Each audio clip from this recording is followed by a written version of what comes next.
IIU Women Entrepreneurs Council is initiated by Mr. Piyush Pandit, the founder of International Internship University. He is the founder of Swana Bharat Parivar and chairman of Piyush Group. The Piyush Group has collaborated with many countries for creating tomorrow's entrepreneur. He created the Indian e-village. He runs an NGO that has rendered its services for the welfare of society. He is a successful entrepreneur. Mr. Piyush Pandit is a committed and inspiring social activist, a passionate educationist for the last 2 decades, providing education to students from various social and cultural backgrounds, possessing excellent administrative, verbal communication, and writing skills. He is a next-gen speaker and passionate writer.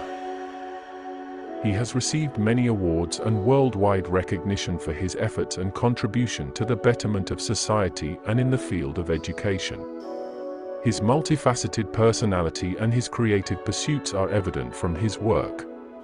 Mr. Piyush Pandit concocts the world's first virtual internship university during a pandemic, the International Internship University, the IIU. Women's empowerment is empowering women in all walks of life. Mr. Piyush Pandit strongly believes that every woman has a constitutional right to quality health care facilities, economic security, access and right to education, and political power.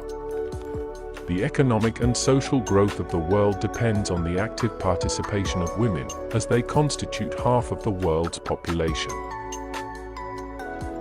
Mr. Piyush Pandit says that women are multitasking. Women are born to rule. The power of being a woman is exquisitely enigmatic. A woman creates a life a feat no other can. She has dreams, she lives for today, which holds the promise that she will make her tomorrows more meaningful. A woman fights innumerable battles, takes stands, yet most women need to struggle for their self-worth, for the freedom to soar to heights not traversed before, to venture into unexplored territory and utilize their untapped potential. Mr. Piyush Pandit thinks that every woman is an entrepreneur unknowingly from her birth. A woman is an innovator, a source of new ideas, a skilled, ready to take challenges, an initiator. In every woman, there is a hidden entrepreneur. Women are an instrumental part of entrepreneurship and will continue to lead change for years to come. Through their ingenuity, they bring economic growth, innovation, creativity, and productivity. They also inspire other women and individuals to become business owners. Women entrepreneurship is the process in which women initiate a business, gather all resources, undertake risks, face challenges, provides employment to others, and manages the business independently. Women entrepreneurship refers to a business or organization started by a woman or group of women.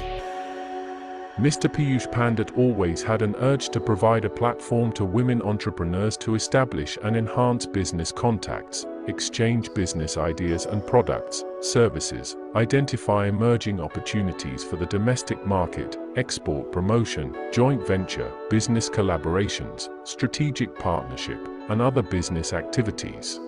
IIU Women Entrepreneurs Council is a venture by International Internship University, by integrating women entrepreneurs from manufacturing, service industry, banking, finance, infrastructure, realty, education, entertainment, media, sports, healthcare, pharmaceutical, professional services, and other fields for development and enhancement of business contacts and growth. IIU Women Entrepreneurs Council is providing a platform for women entrepreneurs to expand business reach, commercialization of unique concepts and business ideas. IIU Women Entrepreneurs Council has been providing the opportunity to every woman on this globe, the CEOs from large corporate, multinational companies, banking, finance, research, science and technology, education, entertainment, media, legal, and business consultancy firms to share their expertise, experience, and knowledge for the development of leadership qualities amongst women entrepreneurs, especially from underprivileged sections, and to the beginners. IIU Women Entrepreneurs Council recognizes the incredible skills possessed by a woman, respects their self-worth, and intertwines it with entrepreneurial skills to give a woman the power to create magic, magniloquence, and money with her skill sets. International Internship University is giving an opportunity to every woman on this globe to witness the uncultivated talents within her to be the successful women entrepreneur by joining IIU Women Entrepreneurs Council. IIU Women Entrepreneurs Council will support you to become a women entrepreneur. We will teach you to earn by using your hidden talents to become a tycoon. Be the part of the International Internship University Women Entrepreneurs Council to recognize you as an entrepreneur, turning history into your story to initiate the golden era in the journey of life.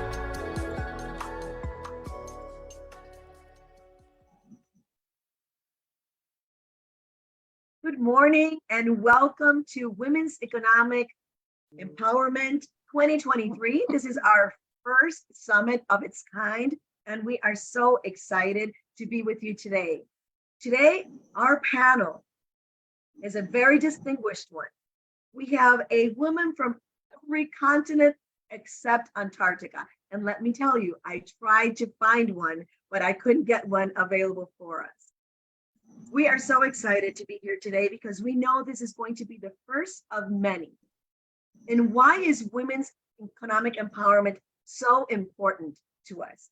The truth is that in order for us to have a sustainable world, we need to make sure that every citizen has the power to exert and unleash their contribution to the world. We know that today that is not happening, and that is why we need to continue talking about this topic. Women's economic empowerment is central to a sustainable world by realizing women's rights and gender equality. When more women work, economies grow. When economies grow, their citizens are living their best life. And that is what we all want. Additional to that, women's economic empowerment includes women's ability to participate equally in existing markets, their access to and control over productive resources, just to decent work. And you would think that by now in 2023, this would be happening. But we all know that this is not the reality. We also want to make sure that they have control of their own time, lives, and body. And again, we know that this is not happening. An increased voice, agency, and meaningful participation in economic decision-making at all levels, from the household to international institutions.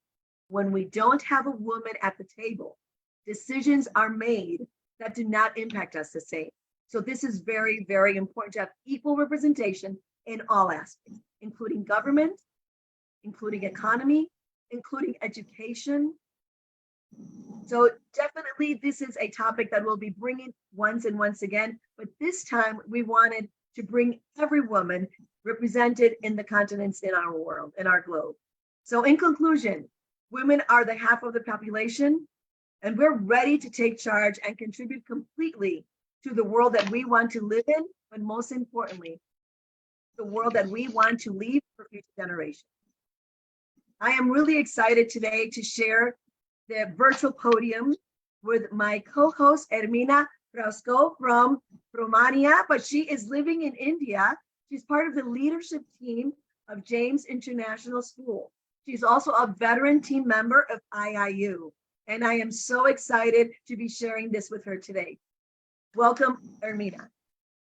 Thank you, my dear Virginia. It's a pleasure to be co-host with you today.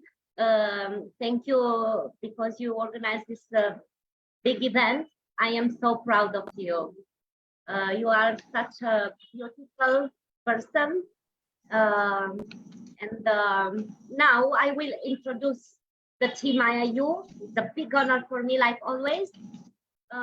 It's my honor to introduce the team IIU, the strong support of IIU, who all are working consistently to achieve the vision and the mission of IIU by bringing the new era of education all over the globe. The inspiration of IIU Sri Dandi Swamiji Maharaja, his blessing and guidance in every endeavor of IIU are stimulating.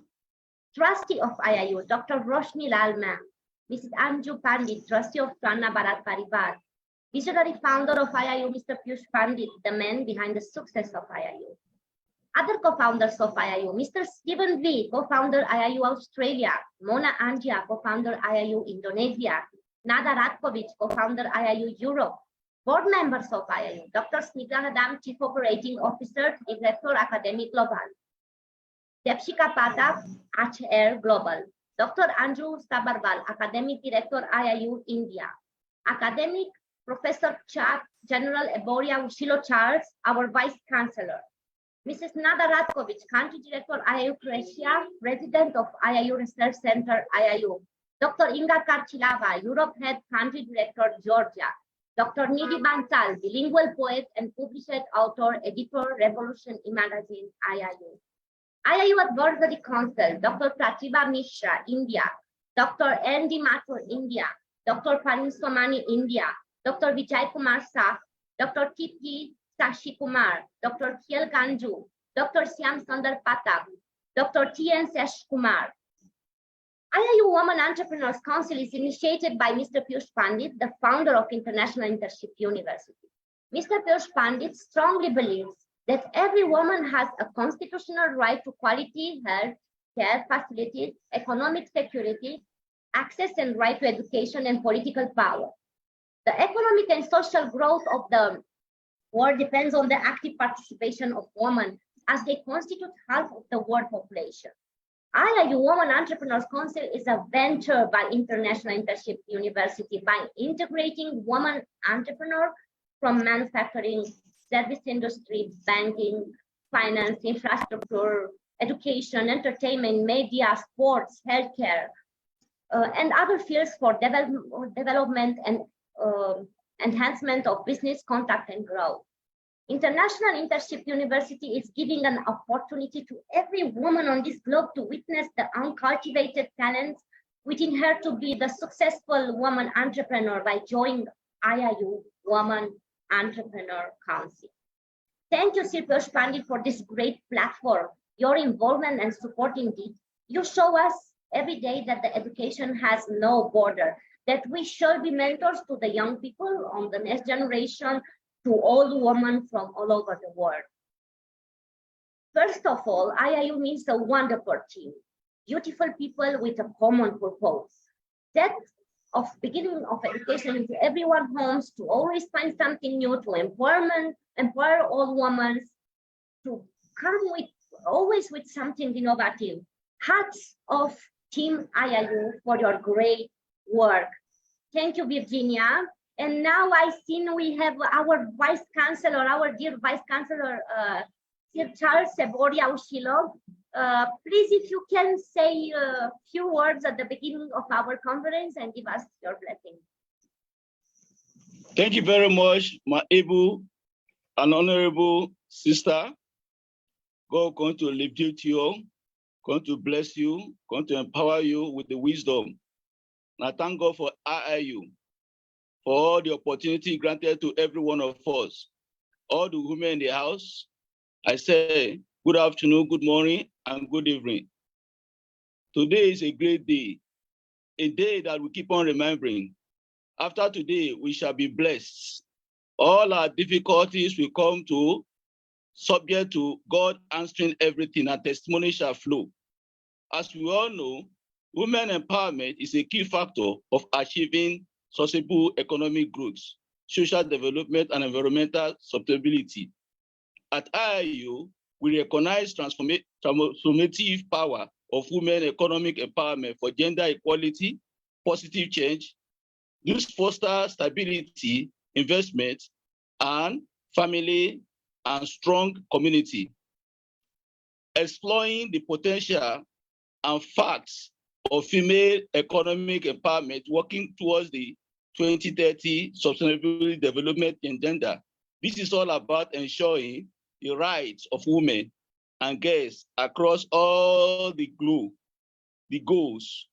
We will get the justice and inclusive with the economy that works for all and sustaining our shared environments now and for the future generation.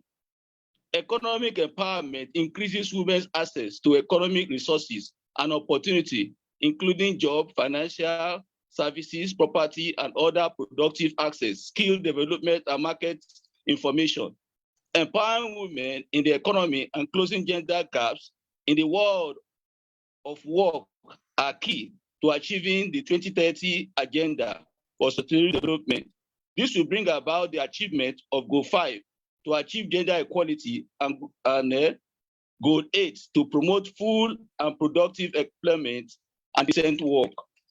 It is worth knowing that gender equality is not only a fundamental human right, but a necessary foundation for a peaceful, prosperous, and sustainable world. It focuses on ending gender disparities, eliminating violence against women and girls' lives, eliminating early and forced marriage, and securing equal participation and opportunity for leadership and universal access to sexual and reproductive rights.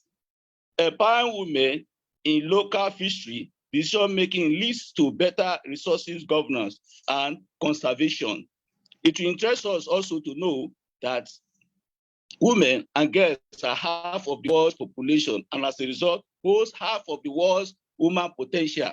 When their lives are improved, the benefit reverberates across society. That is to say, access of decent work and regular income in the hands of women for contributes not only to poverty reduction, SDG 1, but also support better education, health, nutrition, outcomes for women and girls, and those who depend on them, SDG 2, 3, and 4. Eliminating all forms of violence against women and girls, target 5.2, is not only an essential component of SDG 5, but also critical to ensuring healthy lives, and well-being for people of all ages, SDG 3. Women subjected to sexual and physical intimate partner violence are 1.5 times as likely to become infected with HIV, which is target 3.3. They are also almost twice as likely to experience depression and alcohol use disorder. The health consequences of violence against women and girls entered to their children, who may witness the abuse and suffer long-term trauma that impacts physical, emotional, and social development. Gender equality is indispensable to the success of all the goals. Yet, progress on gender equality has been highly uneven across the differences dimension of the 2030 agenda. In some areas, such as girls' access to education, global improvement is undeniable, yet insufficient, often leaving behind women and girls in the poorest household, SDG 4. In the areas such labor force participation, SDG 8, and innovation and knowledge creation, SDG 9. Significant gender gaps remain and progress has been minimal in other cases, such as maternal mortality, SDG 3. Progress is slow and uneven to achieve SDG target 3.1 by 2030. Similarly, while progress has been made towards eliminating the practice of female genital mutilation, FGM, SDGs, this is not enough to keep up with population growth, meaning the number of women and girls undergoing female genital mutilation is likely to rise over the next 15 years unless progress on gender equality is accelerated, and the global community will not only fail to achieve SDG 5, it will also forego the catastrophic effect that gender equality can have for the achievement of 2030. That is to say, women and girls will face terrible or tremor or structural barrier that affect as much lives. It is now critical to eliminate gender-specific constraint as well as other forms of discrimination which they might intersect. Indirectly, we should all work towards it so as to make sure that 2030, everybody will be happy, the women, there will be equal rights, and everybody will look very fine. I thank God for this great opportunity. I thank God for IIU that has given us this platform to showcase women, and women are essential in the foundation, in carrying out justice, in carrying out good things, so as to have effective and efficient governorship in the global world. May God come to bless you as you start. May the peace of God rest upon you all. May the glory of God shine upon you now and forevermore. Thank you very much. I thank God for our able advocate, P.E. Pandit, for this great opportunity. Thank you, my sister, Ermina, and I thank you, Virginia. May God bless you all. Thank you. God bless you all. Thank you so much. Thank you, our great Vice Chancellor, for your great words, for your kind words. You all always, you are here with our council, Entrepreneurs, Women Entrepreneurs Council. You are with us, and this is a great team. Virginia, please Thank you. take the lead. Ermina and Dr. Charles, it's really, thank you for gracing us today with your presence. We really feel it. And I think that everything that you spoke about, definitely, we all know. And when we talk about women's rights, we talk about human rights. So definitely, let's put things in perspective. We also want to make sure that when we understand about economic empowerment, it's really allowing women to be participating in those board rooms, in those tables, in the moments when we make decisions on household chores, but most importantly, household budgets. We want to make sure that women have the access to education, that women have access to work outside of the home, but most importantly, that women have the collaboration from their system so they can actually become the person that they were meant to be. And I think that when we think about it in that respect, we understand that it starts with education. Today, we're going to start with our first speaker. Our first speaker comes to us from the continent of South America, and that is Vilma da Luz Barbosa, and she is from Brazil. As you know, Brazil is one of those emerging superpowers. She has been exposed to many, many things that I think that many times smaller island like me may not have seen.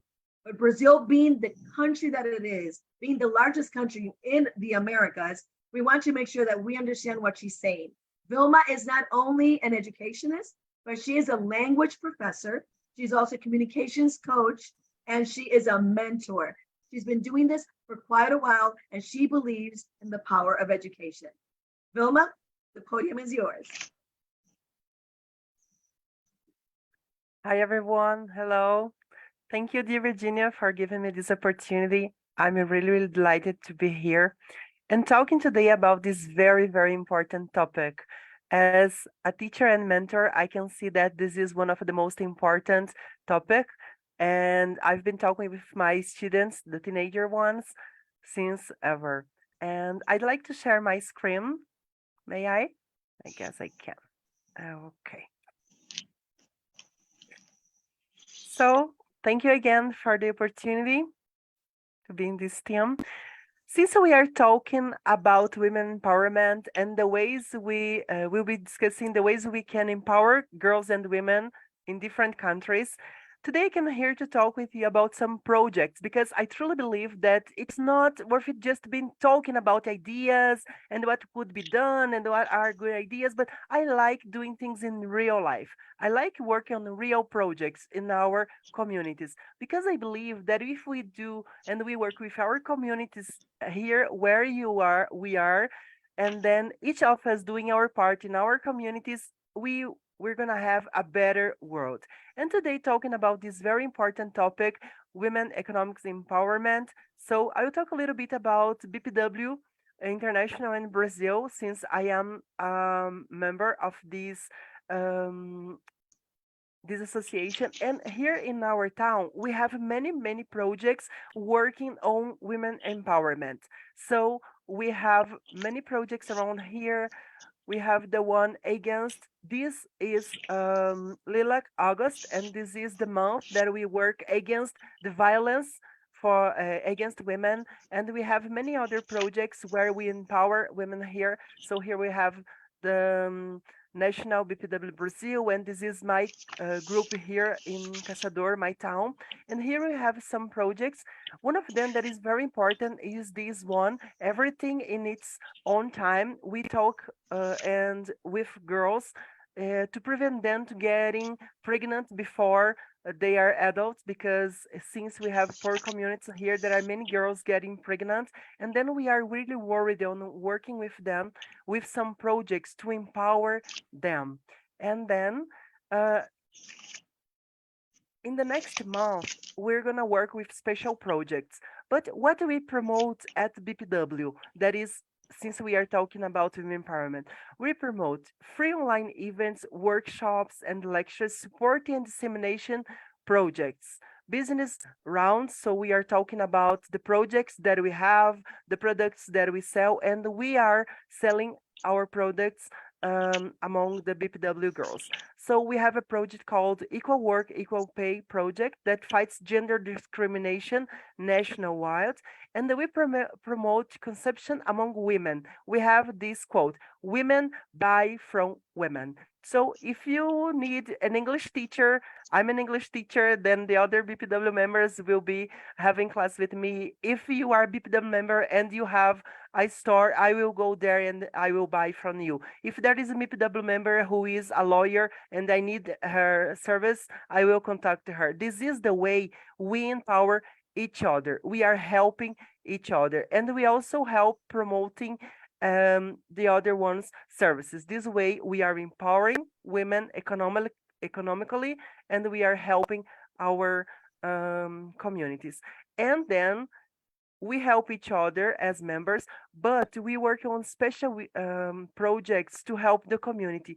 This is a project that we will be working in the next months here in my town, Caçador. It is called Educating for the Future. I had this idea of the project some time ago, and then my club accepted the idea. We'll be working on gender equality and goal number 5 at the United Nations.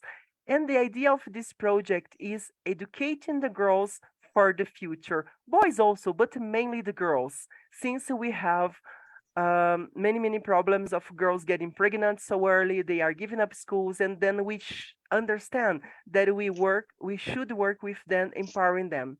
So as our society changes, there is an increasing need to transform education and ensure that girls and boys are prepared to create a more equal and just world. What is our goal with this project? Empowering women, girls, and achieving gender equality. So we're going to create inclusive and prosperous societies.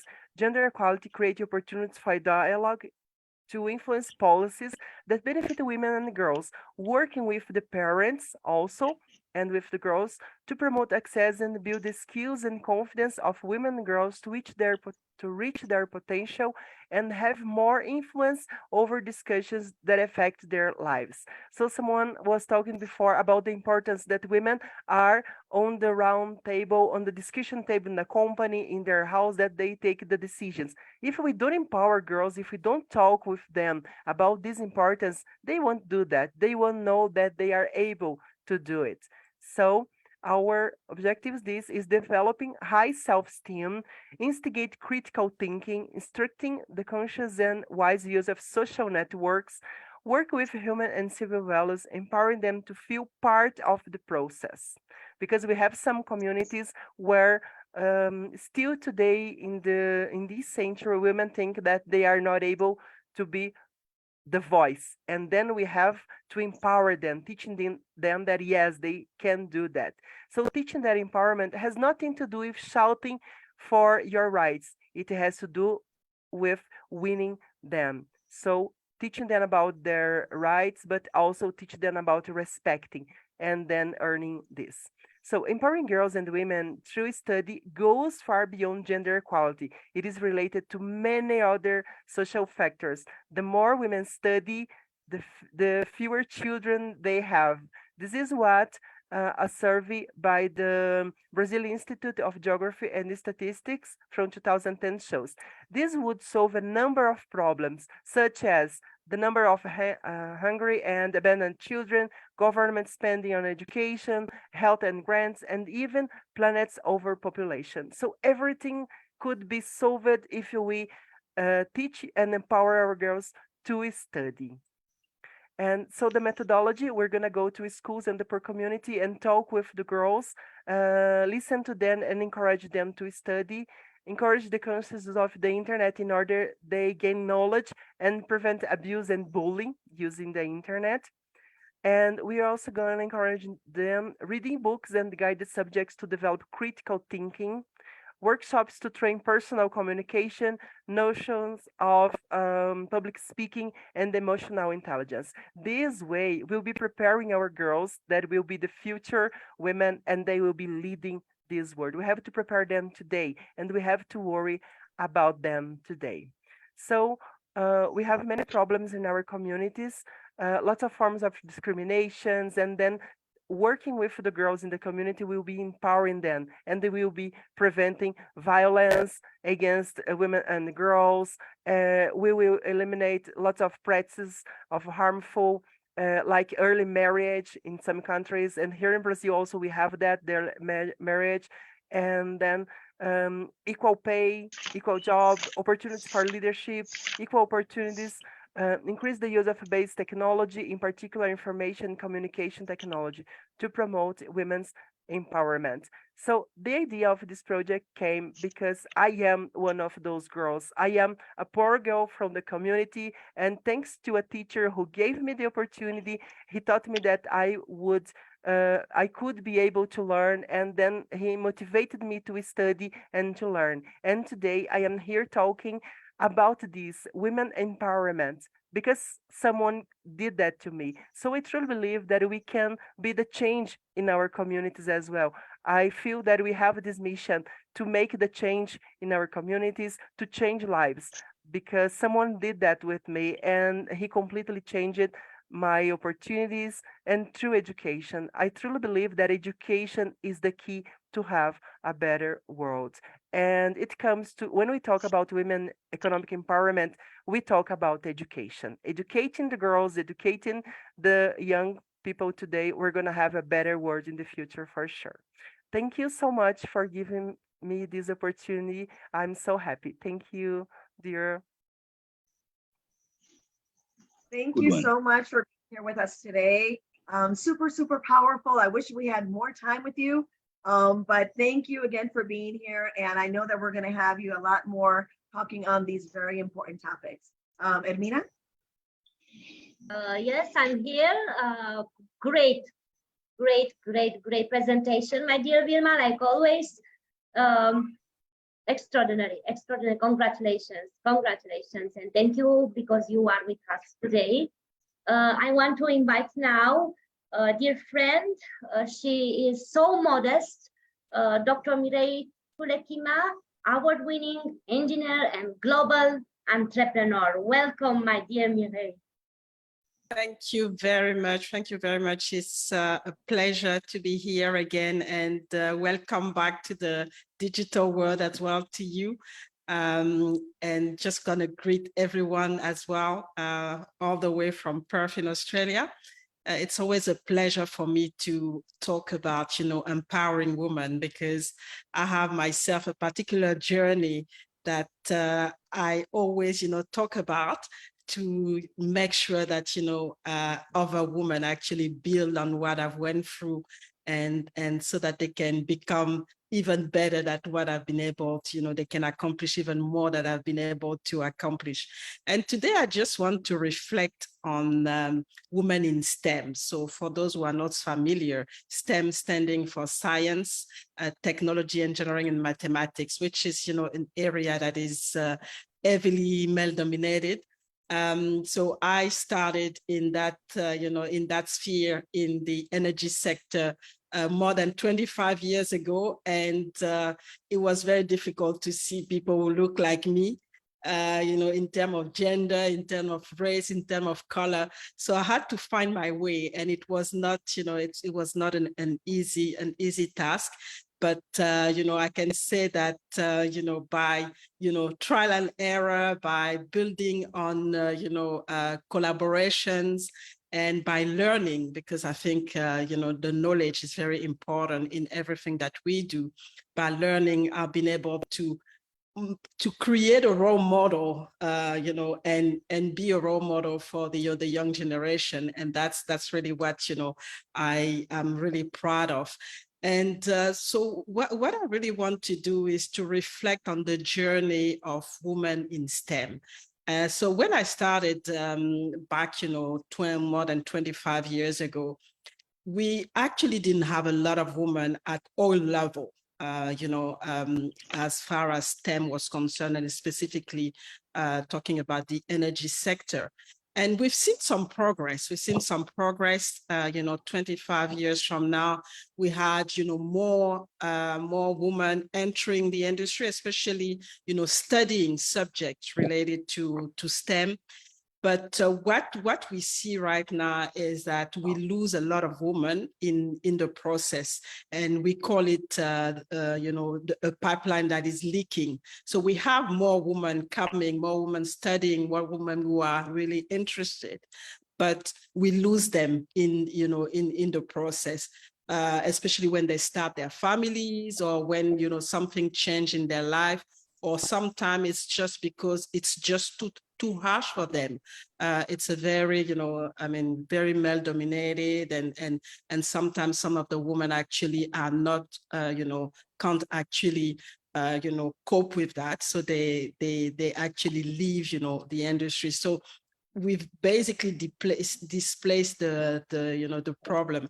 And that's really what we're facing right now. We're keeping women interested and staying in STEM. And it is a challenge, but I think it's not something that is impossible. It's also about making sure that they get the awareness of what are the possibilities that exist in those sectors. And as you all know, we live in a digital, in the digital area. A lot of the things that we are doing are, linked to the digital, and it will be a shame not to have women, being, educated and being part of, this digital world that is going to create a lot of opportunities. So it is important that we push, the women, and we find a way to make them understand that if they're really serious about the women empowerment, it has to be done in the digital area, because that's where the opportunities are going to be, abundant. Otherwise, they're going to be left behind, and their empowerment is not going to happen. So that's the key thing to make sure that they understand.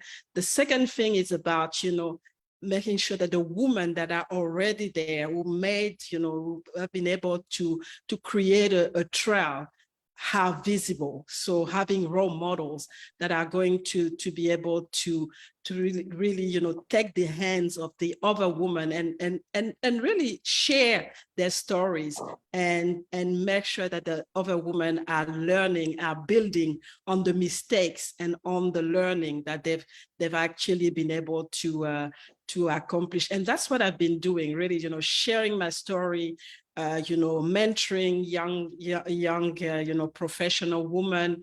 And I started a project actually 5 years ago called the STEM Queens. So started this project in Uganda with a local Ugandan woman. She's a pilot herself. So we started this project just to really first create the visibility, reach out to women who are in STEM so that they can do, outreach camps, and really talk about the opportunities in those areas, and what can be done, and what are the challenges, and how they've been able to, overcome those challenges. So, and we are, our ambition is really to be able to empower at least 1 million women and girls by the end of 2025. And so it's been going really well. Started the same process here, focusing on Indigenous women to really push them to be able to actually grasp those opportunities that are there in those sectors. And the third thing is, what I've seen so far, and because of all the unconscious bias, and really, the way we've been educated, thinking that, everything related to science or everything related to STEM is more male prone than female. So it's to really reach out to the young generation of women, really start at the school, at the preschool, start to really help them to be exposed to STEM, and really start to see STEM as something natural that they can pursue, and something where they can really have a chance to grow and to build themselves. And that's through different programs, really pushing for programs, pushing for, especially for in undeserved community, pushing for funds and grants to push those young girls or to be able to participate and to be able to understand that STEM is also for them. It's not just for men. It's not just for the rich kids. They can actually use STEM and be good at it and push themselves to the to become the best version of themselves through STEM. And like I said, we are in a digital world. It's going to become more and more digital. It is the fourth industrial revolution. We need to have women in those, in those areas. And at the end of the day, it becomes an economic imperative, because it's one thing to say that we want more women, but there's also a shortage of manpower in those industries. There's a big gap in manpower. So we have to start, to build on, the woman pool to be able to fill this gap and this shortage. So it is an economic imperative to actually have more women into those industries as well, irrespective of, gender parity or over, a factor that needs to be addressed. So it is, I think, something that needs a lot of attention, and it is something that can make a difference in the economy of the world.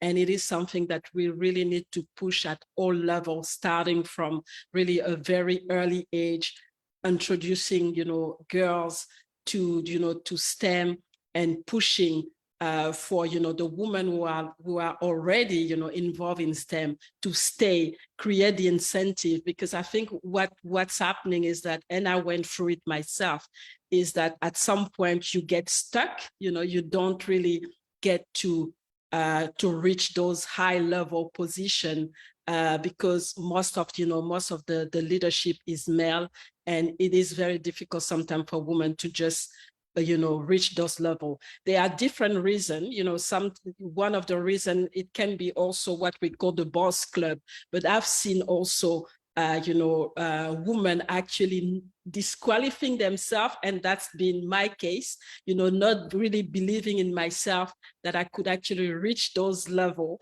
and really raise my hand and go after it. And I think a lot of women I actually just wait to be selected, to be recognized before they can push themselves and say, I'm ready to take the reign and I'm ready to push, give me this chance. I think we have to be a bit more vocal. So for me, the way I did it when, I got stuck, I just started my own table. So that's when I started MT Energy Resources that I founded 7 years ago. And the consultancy that I'm managing here. And that's been, my way of doing things. It has not been easy, because another problem that women actually face is the funding. We are underfunded. It's difficult for us to really, get, some of the funding compared to our male counterparts. But that's why, we also have to push women to get into the funding industry, so that they can help, the sisters that are trying to create companies and in the process create jobs and create platform for other women to get into the STEM industry. So in a way, and to just keep with the time that that is required for this for this talk, is that we can't do without women. We need women, in STEM. And there are different reasons. There's, obviously to get the gender parity, but it's also to bring the diversity in terms of, the innovation, the creation that we need, in this digital, time, and to be able to create, to bring solution to the different complex, challenge that this world is going through. And really start at an early age, start at each level, and even, reach out to women who are in different industry if they can, convert themselves, because like I was mentioning, technology, the digital touch every single sector. So there's an opportunity for some of the women who are in a different industry to actually join the cause and really grow the numbers in STEM. Wow, thank you. Thank you so much, Dr. Murray. Truly amazing. I really love that you talked from experience, but from your profession as an engineer. And I have to say that today, humankind had a huge victory. The Chandrayaan-3 that India landed on the moon. And I think that as we continue to think about how we can impact as women, we have to think of all the things that we can do. I saw many women in the areas where they were all working. So I know there were a lot of women engineers. I don't know how many, and I'm going to find out. But definitely, I want people to know that, like you said, we need to push ourselves. Many times we are the people that stay out thinking that maybe I don't deserve it. Maybe I'm not prepared enough. Or maybe I should not be there. You know what? You need to be there. And more representation, more women representing us was definitely going to help the world, not only women, the world. We need a sustainable world. And let me tell you, women, think of all these things. There are 3 things that you said that really resonated. One is bridging that digital gap, right? We know that 2.9 billion people still are not connected, and 80% of those are women and girls. So we need to make sure that everybody has connectivity. Number 2, education. Education is key. Here at IIU and James International School, this is exactly what we're looking into. We're looking into a global education where nobody stays behind, where we can definitely continue to offer quality education. So everybody, including little girls, can do the same things that little boys do once they grow up and they become adults. And number 3, championing other women. We need to be out there and we need to hold her by the hand. If you see that she's afraid, this is your moment to go in and say, no, you're going in and you're going in with me. So thank you so much, Dr. Murray, for really bringing this to us and talking from the heart, because it was so informative, but also it really told us your story, and I know you're a mentor, so I'm sure that you'll be getting a lot of mentor people asking you to be, but thank you again for being here today. You're welcome. Thank you for the invitation. It was wonderful. Thank you. So now I want to introduce to you somebody from the North American continent, from the USA, and that is a dear friend, Marisabel Davila. And I don't know if there she is.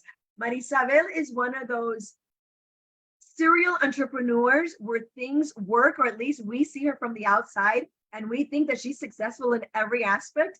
She may be going crazy, but we don't see that. She really pursues helping women. So she doesn't only go out there to make money. She's also out there holding on to other women and bringing them forth. One of the things that I know she does, and she does it from the heart, number 1 is that she works with human trafficking victims, and she also works with domestic violence victims so they can get empowered economically. They learn, they go out there and they work. And I think that that's one of the best gifts we can give anybody, is helping them grow from not doing to becoming something that they want to become.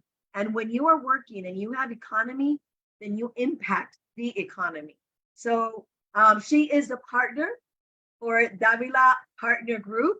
She is in Springfield, Massachusetts. She's a mentor. She's a coach. She has so many businesses that I'm going to let her talk a little bit more about them. But definitely, she is a woman to be reckoned with. And I am so proud to have her here. So Marisabel Davila, welcome. Welcome. Hi. Good morning to everybody. Thank you for having me with you here in this. This is a great opportunity and I'm so working with us and empowering us women. One of the things that we do here at Davila Partnership Group LLC is to make sure that we help every single female that is struggling, not only financially, but also with education. One of my slogans is where the impossible becomes possible. And that's because one of the things that I have been working a lot and I'm very passionate about is immigration, especially for women that have been taken from the country under the impression that they're gonna find love, and when they get here, they're placed in the places where they have to sell their bodies, they take pictures of them, they rape them, they abuse them, they mutilate them. So I have had the opportunity of working with plenty of females that were in this situation, and we were able to get asylum for them. And I do the whole process free of charge, because I believe that these women deserve a chance. And once I'm done with the process and they get approved, then I introduce them to programs where I help them become businesswomen instead of working from the government. So financially, stability is very important for women, not only because we are mothers.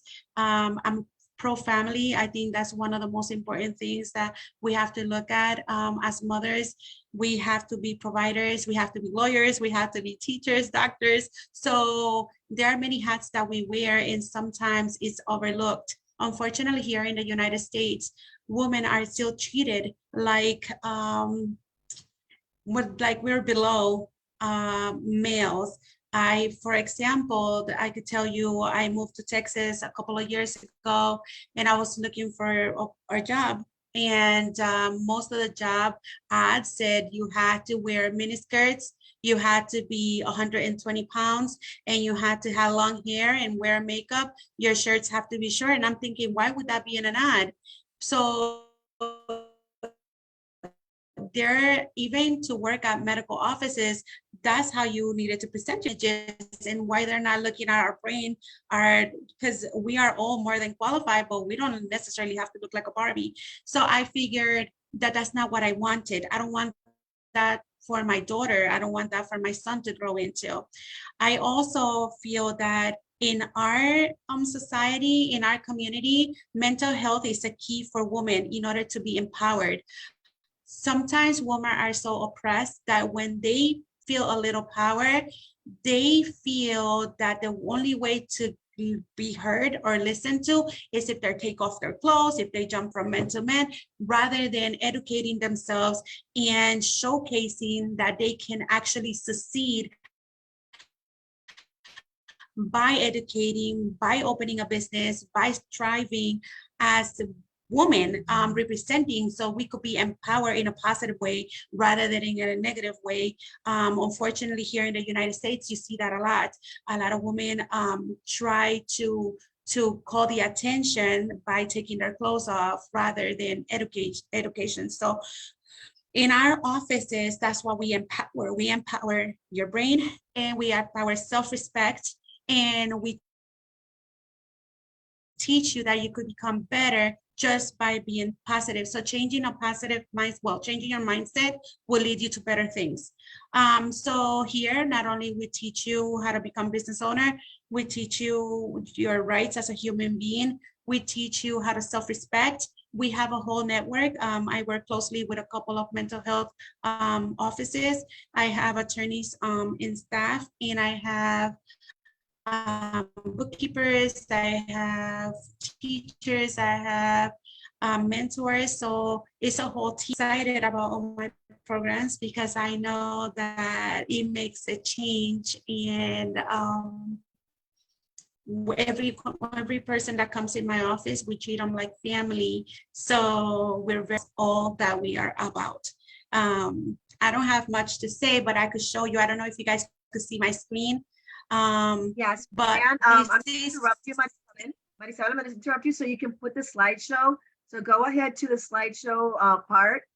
On your computer, you can see slideshow, and then put on current, up, go further up, and on the top line, where it says design. Okay, so now go to slideshow. Up. Okay, slideshow. You see it right there? Under that, there's slideshow, right under it. Right under where your cursor is. It's not showing me. It's right there. Like, bring it down. Bring your Okay. cursor down a minute. No. Bring it down a little. La flechita. There you go. Now hit that. Sí, lo estoy dando ahí. Press it right there. Oh, you moved it. Okay. So, okay, continue. That's fine. Don't worry. We'll do this. Did you did? Can you see it right there? Now go from current. Do you see it, slide. hon? I'm sorry. My computer is acting up because You're great. Put the, there we go. No, to the left. More. No, okay, so your cursor's not working. It says from beginning of from current slide, and it's all the way up. no, it's not working. Okay, no worries. Continue. No worries. Go ahead. There you go. I think we lost. Oh, Right. there she comes back. But it's okay. So we're moving.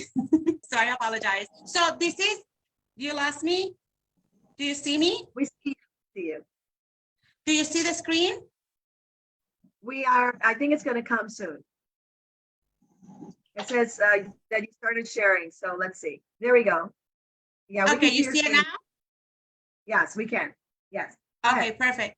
So in this one, so these are all the services that we offer and that we train the females into so they could become business owners. So once they finish the program with us, then we introduce them to each and one of these programs and they could earn money from home. So they don't necessarily have to have an office. If they need an office, they obviously are welcome to use my offices and they could see their clients here. So this is our immigration form. Actually, in this site, there are links where we could help them fill out the I-589 form. And with that form, we fill out the asylum, and then in 2 months only, we get a response from the government stating that they can stay in the United States if we could prove that they are victims. Now, a lot of females have the wrong impression of what victims are. So, or what type of,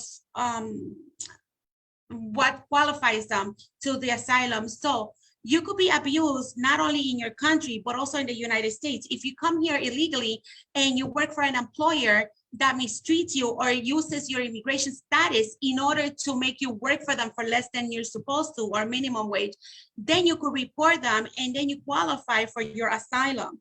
But you also qualify for your asylum for political, or if you're sexually abused, if you are domestically abused, for any type of reason that you have, that your life is in danger, you qualify for this. So we do all the process for free. We don't charge for that. And then once we submit it, I work with you through the whole process. And then when you're accepted, I bring you to get your fingerprintings and your pictures taken so you could get your documents legalized. Then after that process, then I introduce you to your psychologist, and then I help you with finding housing.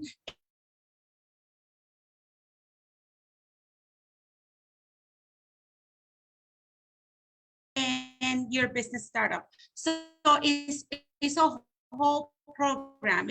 It's not just here. So you become a U.S. citizen to stay in your family. These are the rules for the 589 forms. So I could always forward this information to you guys because it's a lot of information and I know we're time restricted. But all of these forms are available on my website as well. And they're easy. I have them in all languages. You could just pick your language and you could send me information. I not only fill it out, but I also translate the documents. I submit them as a notary public. I am able to do that. I am also a minister, so I officiate weddings. And so we could do many things in our office.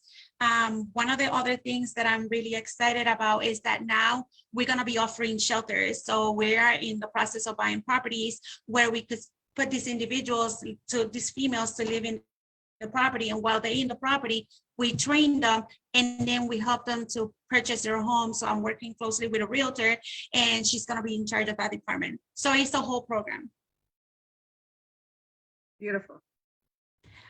This is our future plan. So we have multiple homes for shelter abuse females. We're able to train them, become businesswomen, purchase their own home, and to provide a safe environment where they could excel and become business owner. This form also helps with the race, religion, nationality, membership in particular social groups, political opinion, and they qualify for the I-589 if they have problems in their countries with this, with all of these above. We do it, all our documents are done via internet, so the turnaround is really quickly, within 2 months, everything is all set. Beautiful. Any questions? No, I just wanted to say that I really love what Marisabel does. She does her own business and she helps a lot of other customers and clients. I'm quite excited. But she makes sure that she makes room to really help the women that come to her. And not only does she help them, but she helps them become citizens. She helps them become residents. She helps them get a job. She helps them buy a home. And I think that when we were talking to Dr. Murray and we were talking about when do we become champions? Well, that the moment that you see a woman that needs you, that is the moment that you put whatever you know how to do to their service. Because the more women we have out there that are empowered economically, that know how much money they have, that they know that they can make actually money, that they can bring home an income, that they can support their families. This is when we start to see a change in the world. So definitely an empowered woman is an economically empowered woman. So thank you so much, Marisabel, because now we have your information and anybody that's looking for that help will definitely know where to go. Thanks again for doing this. And I have to say that I'm very proud to call Marisabel a sister, me sister. She's part of my organization. She is the leader for Massachusetts, and in Mujer Emprende Latina, we've impacted over 65,000 women, helping them open their business and, more importantly, really improve their economic situation. So thank you, Marisabel. Ermina. You're welcome. Thank you, everybody. Maria Isabel, great. You proved that from the woman running the largest and most influential company in the country to the country's first auto plant manager, the business environment has made progress in recent decades in terms of promoting women in a key position in companies. But even so, there is room for the better. Today, we have here example of strong women, models of determination and courage for all around them. One of them is Mia Mehren, Dr. Mia Mehren, a great friend, a global educationist and award-winning woman empowerment specialist from South Africa. Welcome, my dear Mia. Thank you so much, my sister Ermina. Just checking this network and audibility, so please tell me if you can hear me properly. Very good. Is it okay?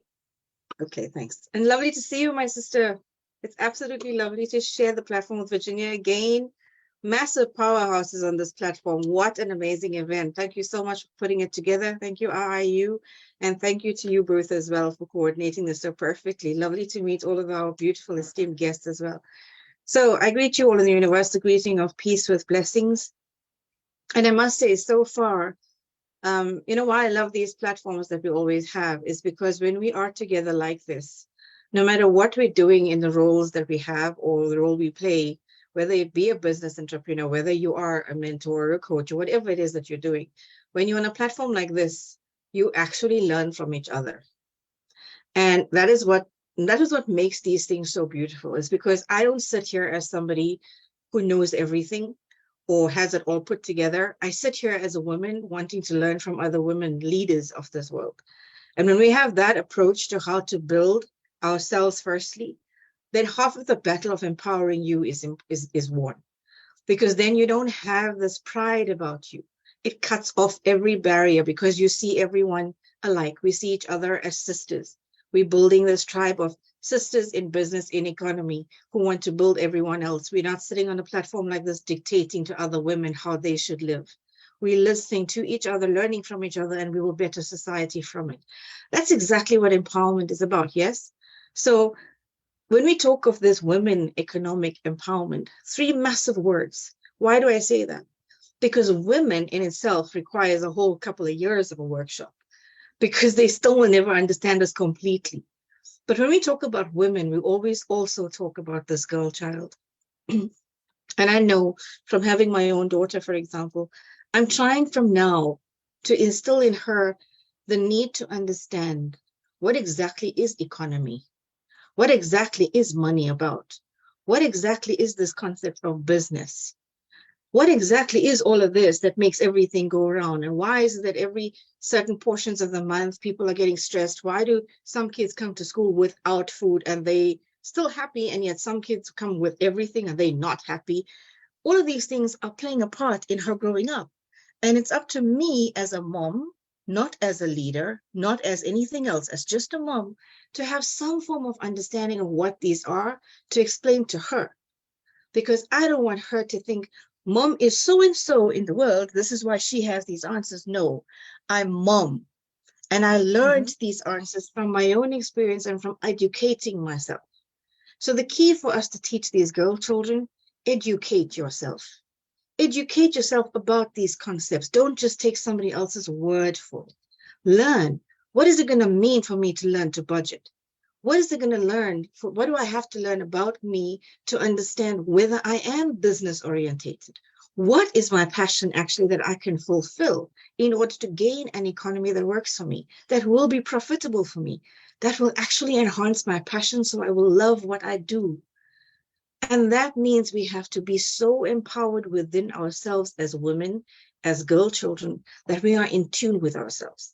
That we are so in tune with ourselves that we know how to make decisions clearly. We know what to do when something is going wrong, even economically, and how to still stand our ground. And I say this with all due respect to every mom who has their partner. I speak from a single mom's perspective for the past umpteen years, okay? As a single mother, it is not easy out there. There is always the stigma to deal with. There is always the child who has to go through the emotional trauma, and you go through it with the child. But you know what? We grow together, right? But through all of that, that child is also a leech on your stresses when you're a single parent, as a woman especially. No disrespect to our brothers out there. But as a woman especially, automatically the stigma is there. To even get a form of employment because you are a single mom is difficult. Can you put down on your resume, single mother, and see what the reaction is of a board full of men?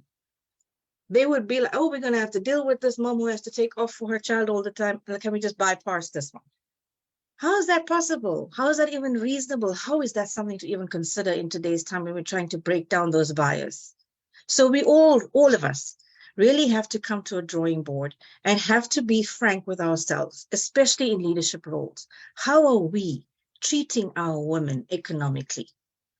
And what stances are we taking, not just us as women leaders who are trying to build other women, but what are stances being taken by men who are leading in communities to enhance the power of those women?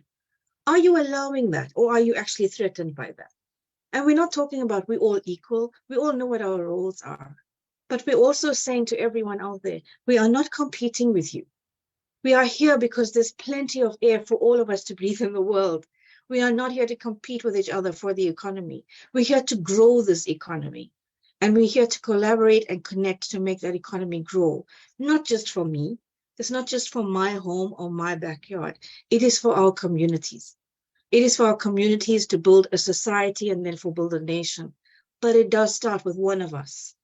So help that one to grow and watch how that catalyst effect takes control, even into those little children. Those little children need that concept change. So we teach them, for example, about leadership skills.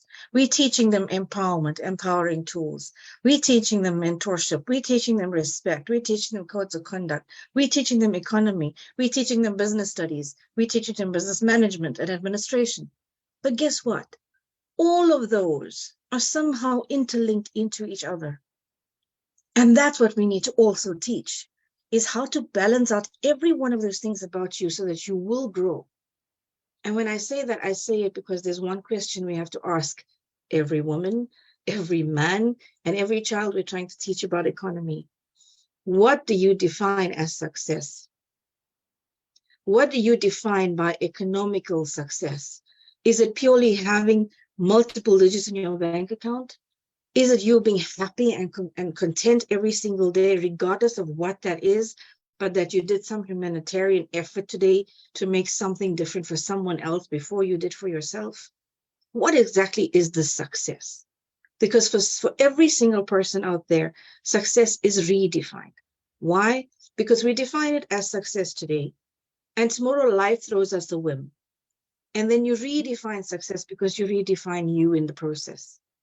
And when you start to redefine you, you actually cut out some of the things, especially the materialistic things. So try and tell a teenager today, actually, you know what? That cell phone is not necessary. They're not going to understand that.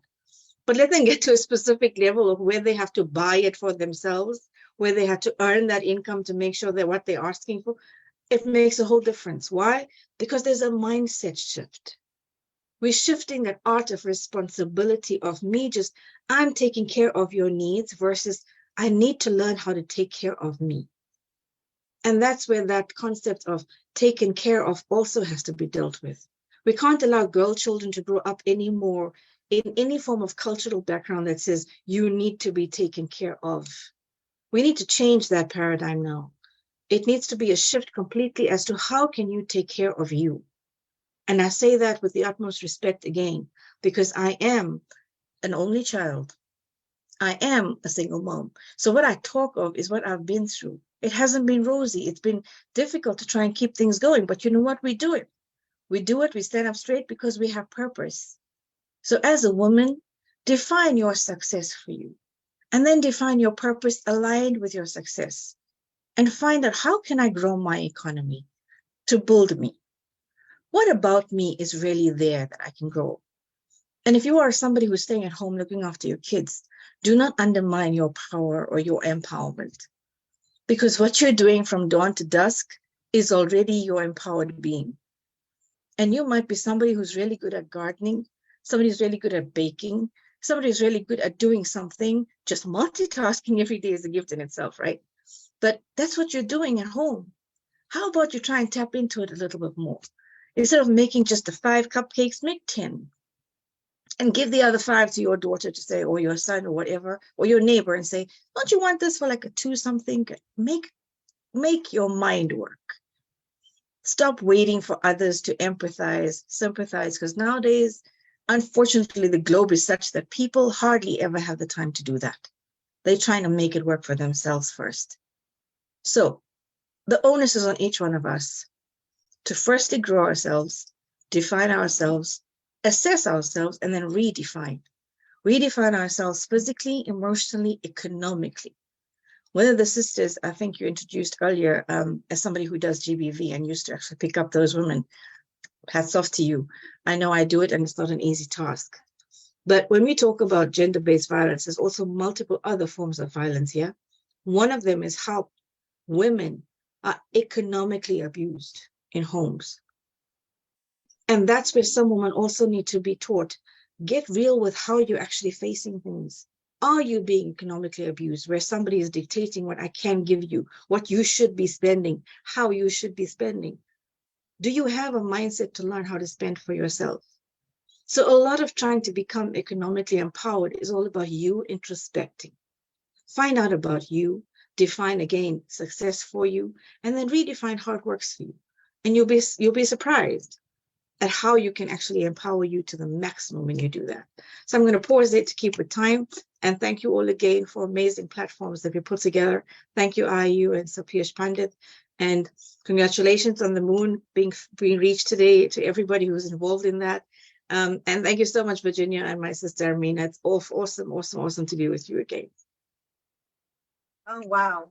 Thank you so much, Professor Maureen. You know that I'm a fan.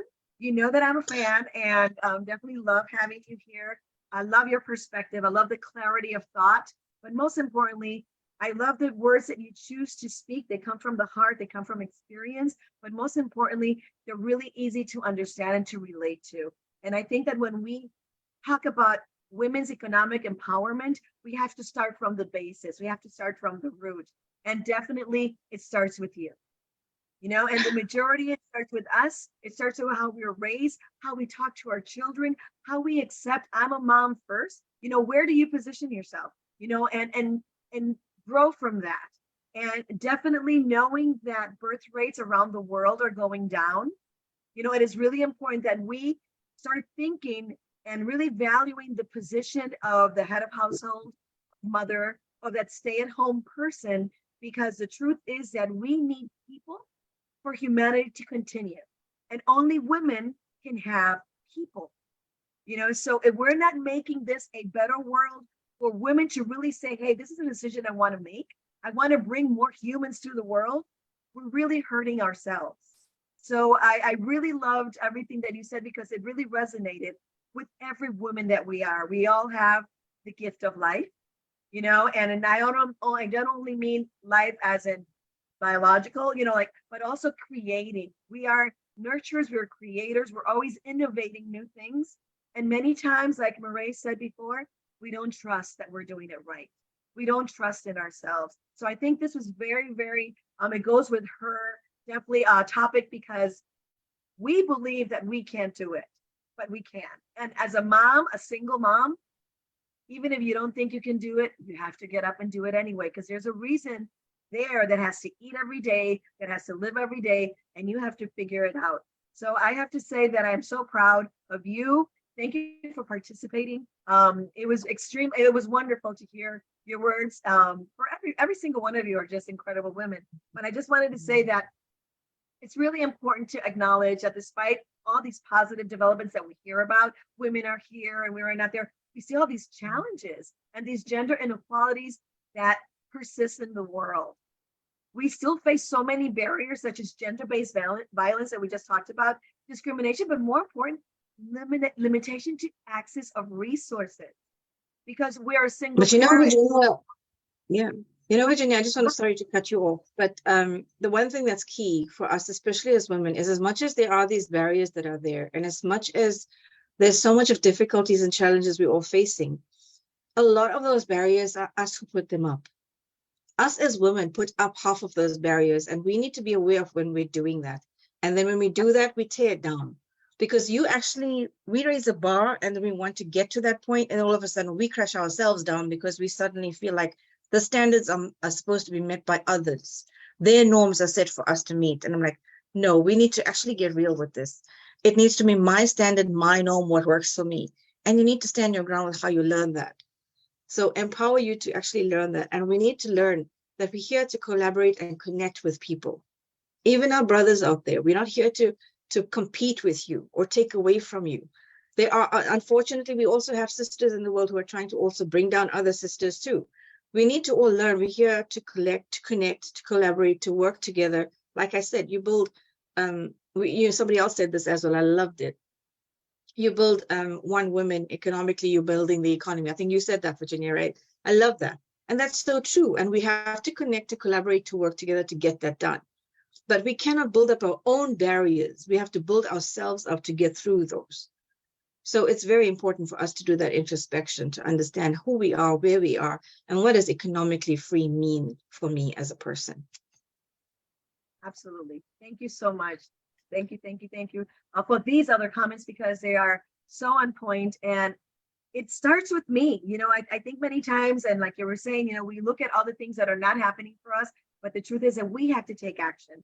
And as women, we have to also put that hand out if we see another woman. And I think that Madeleine Albright said, and she was an important government official here in the United States, there's a special place in hell for women that don't help other women. And I have to say that I truly believe we need to be there for each other. And that is key. So thank you so much, Professor Maureen, for being here with us today. And I hope that you can stay with us, because I love your candid information and your opinions. Every single one of you. Some of us that have to leave, but those that can stay, I would really love for you to stay. So now I am really privileged to introduce to you somebody that is very close to my heart. She is, because she's part of my little island, and we are part of Central America or the Caribbean. And this is Martina Reyes from Puerto Rico. Martina is one of those trailblazers.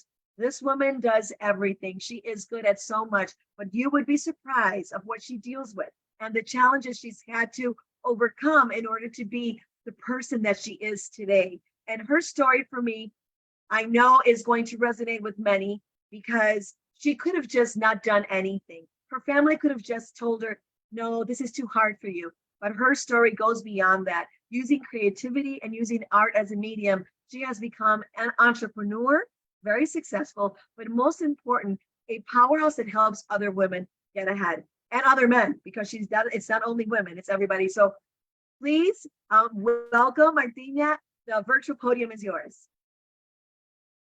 You're there. Thank you, my dear friend. Thank you, my dear friend, Virginia. For me, it's an honor being here. Oh my God, I'm astonished hearing every single presentation. It's an amazing thing that I haven't spoken with none of you girls, and my presentation has little drops of everything up to now that all these beautiful women have pointed out. So I feel so happy because I feel in tune, and it's synergy. When you feel like that, you know you're in the right place, because as Virginia knows me, I help, I go do my work and I leave. I hardly do like, I'm not like in groups and like, you know, back and forth and walking around like the kid in the block, because I'm kind of introvert. They say I'm not, but I am.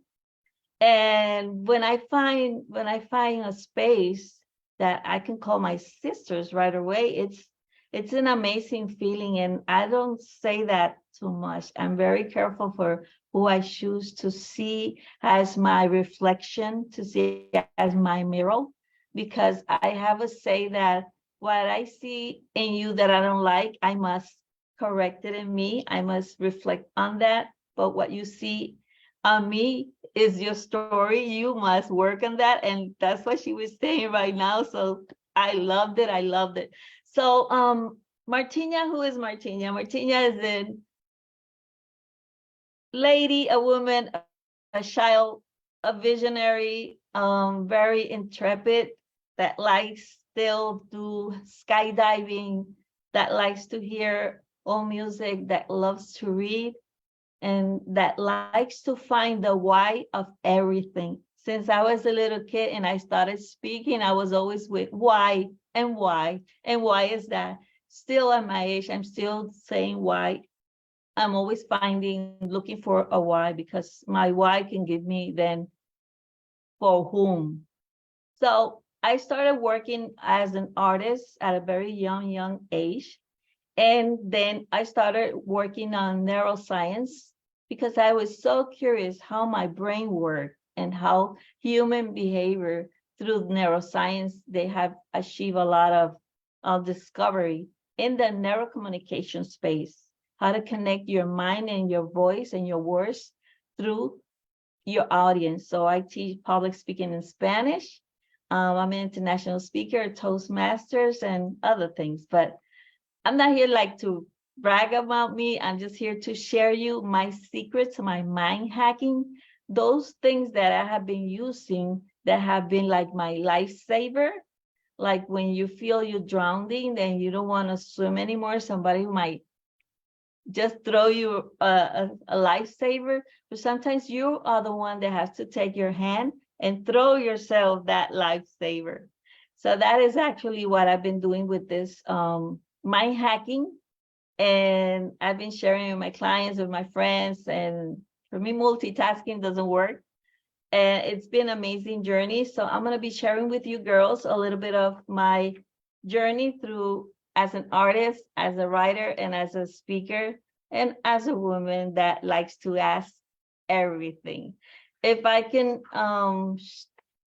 share my presentation, that would be awesome.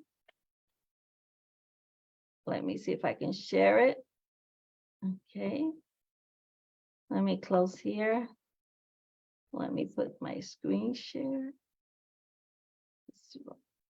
It's right here. Okay. Can you all see it? We do. Okay. Let me start. Okay, so I say my name is Virginia Reyes. They call me the mind hacker. I was one in Denver in a stage, and when I was going down, this young kid, like 26, 27 years old, he said, "You hacked my mind with everything you said today." And I was like, I did what? He said, "You hacked my mind." And I said, "What's that?" He said, I'm a hacker, and I look for bugs and trouble in software, and you reprogram myself. You upgraded my algorithm, my brain." And I'm like, whoa, I really like that. So I like science, and I like math, and I like technology. I never thought I would say something like that. I'm more into arts, but it's a form of art. So I really liked it. And I said, well, if he says it, it must be true. So they kept calling me the mind hacker. And for me, well, it's an honor to me for helping others. And today I'm going to be presenting you mind hacks to elevate your creativity. What we're doing here is actually that. We're right now doing a brainstorming. We're doing more than a brainstorming. We're doing storming of creativity, because people think that they were born with no creativity and others are born with creativity. We all are born with creativity. It's something that we use to survive. It's a survivor mechanism. Some will develop it, will work on it more, but we all are creative, especially when we have to dress in the morning. Girls, we have to do dinner. What I'm going to do, we get very creative. So one of the first thing is neurotransmission, is crossing pollination. What I mean with this is going out of your comfort zone and things that maybe doesn't relate nothing with what you do. For example, you're in engineering and you go and take a class of an instrument. People might say, well, that's art. Engineers don't do that. Nah, they do. So it's like doing something different, but at the same time, it will be associated to what you do. I'll be giving you some examples of how I have used it. I will give you my example. I always say, she was saying, we teach. And I always say, are we leading by example? So I always like to lead by example. I always say I'm a product of my product. If you don't believe in your product and your business and your idea, well, who's going to believe in it? Or somebody might say, you don't believe in this. How can I believe in it? How can I invest in your business? So you have to be a true believer of what you say, what you do, of what you think. And I know I'm in a group of true extra believers here. So I am enjoying it so much. I want to be showing you with some slides because I'm an artist, so I like to show everything visual. I started a class in flowers. I'm an artist, but I cannot draw. But what I see in my mind, I could do it in 3D. I'm a sculptor, I'm a glass artist, and a ceramic and porcelain artist.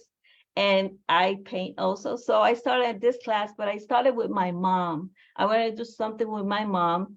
And we started this class. It was when maybe 8 months after my beloved husband passed away. So I want to do something with her. I want to get out of the house. We started taking this class of flowers. I love flowers. I think you all will agree with me that nothing like a flower to lift my spirit up in the morning. This was what I learned to do.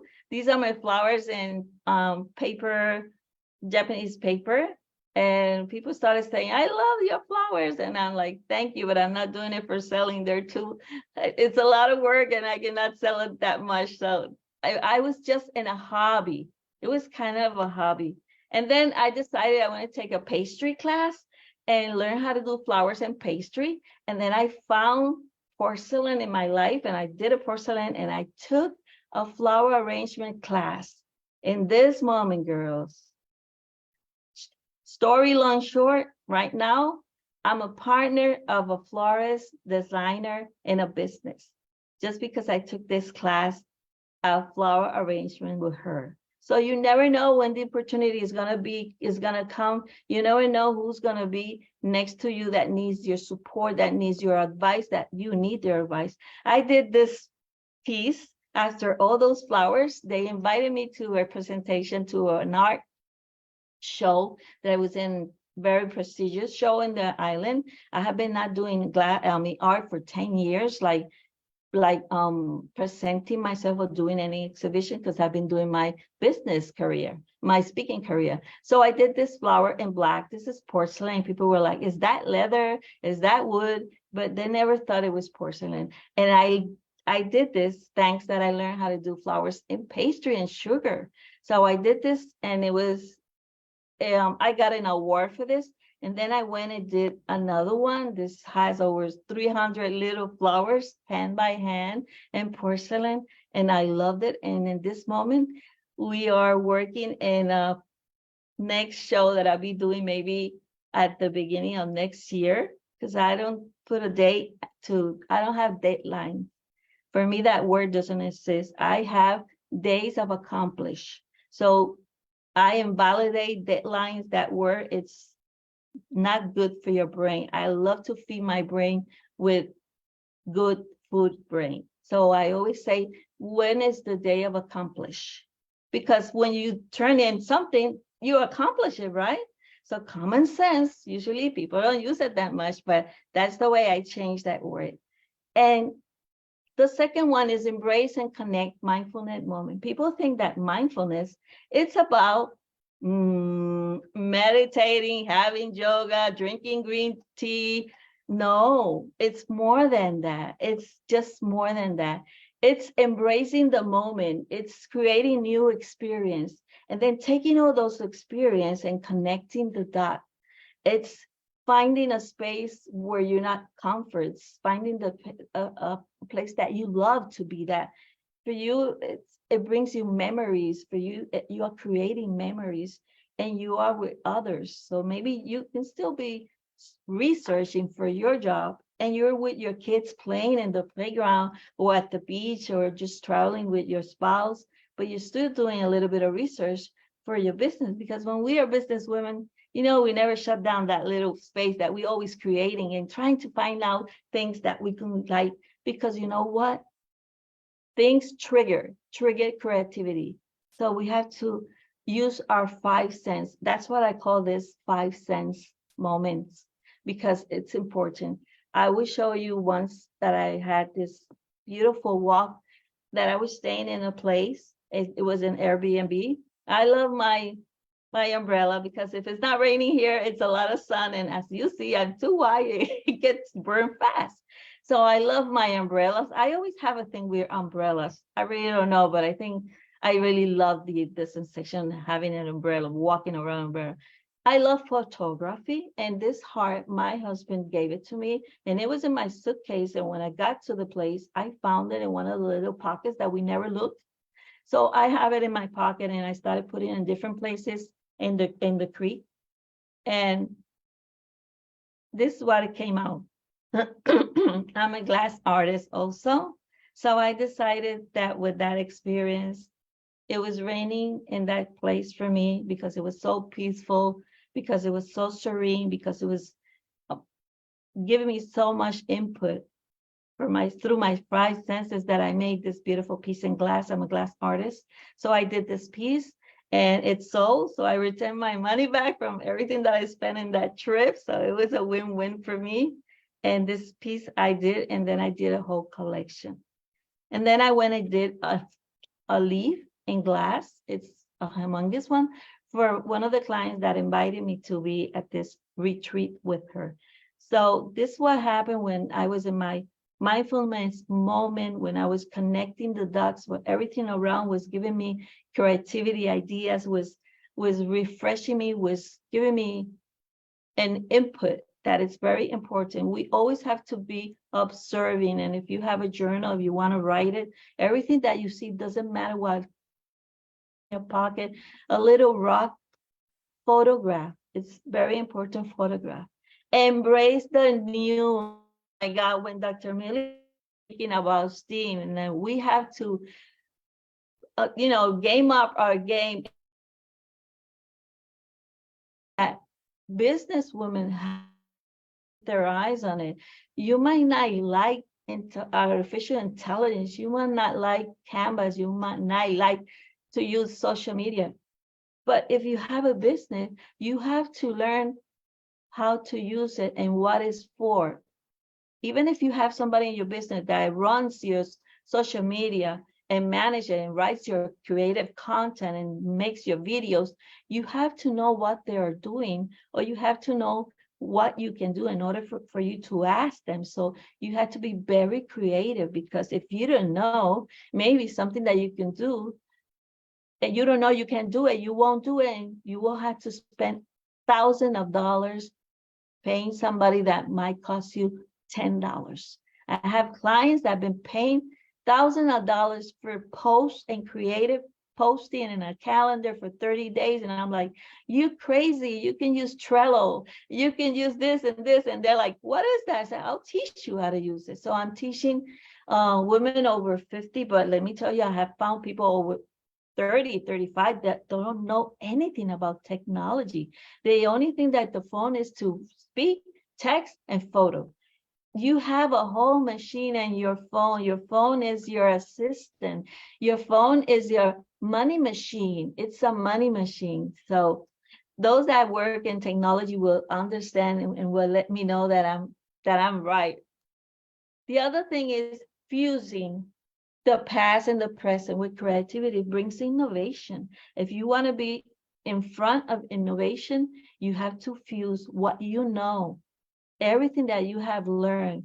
Life and experience. Age is not just a number, girls. Age, it's the number of experience, of everything, that knowledge, wisdom, all the fallback, all the challenge, everything, all the goals, all the celebrations. So number, we have to change that. Age is not just a number. Age is more than a number, something that some people don't have the privilege to have. So we know somebody may have 60, 70, they still feel like 25, but you got my message. You got my message. So this is very, very important about age. Don't think that age is going to stop you. I'm too old for that. I'm too old for this. You're not too old for anything. That is in your mindset. So in order to get out of that, you know how you're going to break through? Take a class with youngers at school. Be voluntary in a school where they're teaching something different. And this is what I came out in my art with technology. I embraced technology, and I did this piece of art with Crystal Swarovski, and these pieces were handmade. Everything was handmade. That's me to prove that I did it. And it's so perfectly. It was a hit. That piece was for a client. We did this way of my client interpreting humanity, being a citizen of technology in a heart, because love is the most powerful force that we have in the world. So we did this piece, and it also was amazing. People loved it. I just want to see, I want to show you visual, because this is the way that we tell stories. There are 5 creativities, but 2 are the ones that we need to tackle. And it's narrative, storytelling, and is your creativity, intuition. Those 2 are what we are using right now. Even if you don't know it, those are the 2 that are making you sign new contracts, that are making you find new ideas, that are making you make new connections, that are making you feel self-worthy. Those are the 2 creativity, because yes, creativity help us in a self-esteem also. This is me in artificial intelligence. I was starting, girl, don't laugh. That's me doing art in Mid-Journey. I loved it. And I kept doing a couple more. That is me. And I started doing it with photos of myself. And then I decided I needed to learn. And one of the things that sometimes women wants to do everything alone. We want to be the woman orchestra. We want to play the guitar. We want to sing. We want to move the baton. We cannot do it all, but we have to have a team. We find a leader, a guidance. We find a mentor. We need a mentor. If somebody tells me I'm a mentor and I ask the first thing I ask, do you have a mentor? No, I don't need a mentor. That person will never be my mentor because, you know, it's his word is not an example. We lead by example. Kids, people don't hear your advice. They follow your example. That thing, I learned it very young. So I am always doing it, and I'm always saying I'm a product of my product. If I don't believe in it, I'm still have to work on it, or I won't do it, I won't sell it, I won't promote it. And this is something that it comes all together that we are here. Craft and collaboration. It's the powerhouse of creativity. This reflects and rise above any individual from a group. Because if you're alone, if you're doing everything alone, you're a solo. Sometimes we need to be a solo, but not all the time. You're not leaving a legacy. You're not helping others unfold their stories. You're not helping others to have something to write in their new chapter of life. I always love to ask for help. I love to ask for help. Virginia can tell you. People like, I don't want to ask for help because then they're going to think I'm not capable enough. I really don't care. I love to ask for help because this is the way I see it. If I ask for your help, that means that I value and I see greatness in you. And I know that you can help me because you have something for me to share and to work, and you're going to teach me something valuable. So that's the way I see. When I see that, I love collaboration. People say it's easier to work alone because if you want to make it happen, do it yourself. You know, if you want to make it happen, find people that can help you. People say you need to be around 5 people that you want to be like. I'm canceling that, reprogramming that. I always say I want to be friends with those people that when they are in a room of opportunity, when they hear an opportunity and I'm not there, they shout out my name. Virginia was in India in a table, in a meeting, and I was in Puerto Rico, long miles away from me, and she shouted my name. And I'm so grateful for her. And today, that's why I'm here, because I want to say thank you, my love, for believing in me, for believing in me. She knows one of my secrets. So collaboration, it's the key. It's the powerhouse of creativity. Alone, and I tell my clients when they're taking speaking class, if you speak on the mirror, who's gonna give you feedback? Because for you, you're doing it perfect. But when you go in the stage and start starting and start speaking and start trembling your voice, you say, oh, I didn't expect this, because nobody gave you good feedback. So it's important to have collaboration. And this is the way I did my book, through collaboration. If I wouldn't have the guts, and I would say it, to do this book by myself, because, you know, girls, I'm a highly functional autist. I have Asperger, dyslexia, and other neurodivergent. And I never thought I can write a book. When I went to college, a professor said, go into marketing, into communication. You're very good with people skills. You're never going to be a writer because you don't know how to write. You can't write. And that was in the university. But this is what happens when you have collaborators, and when you have people that when you're not in the room and they find an opportunity, they shout out your name. Let me see if I can. And this is now me with my collaborators and artificial intelligence. That it's better, right? And the other ones, because I'm working with a beautiful team that knows a lot about artificial intelligence, and I know about art, and we join together and we're doing a special project with Mid-Journey for Latina women. So you will see this in a deck with affirmation or something like that. I'll let you know when, but it's gonna come. And the number 5, last but not the least, joyful creativity, the Eureka effect. All these ones, all those 4 that I've been talking about, embrace the new, collaborating, pollinating, doing different things, mindfulness, it goes to joyful creativity. Because when you are happy, creativity, I mean, you need to close the door, the window, you need to close everything because it's not gonna stop. The Eureka effect. I would like you to find a little bit more the Eureka effect. I think that's what it's been doing here, this beautiful gathering. And that is what I'm feeling. Every time some of you say something, I was like, wow, she hacked my mind. Because you changed and you reprogrammed what I was thinking before and my beliefs.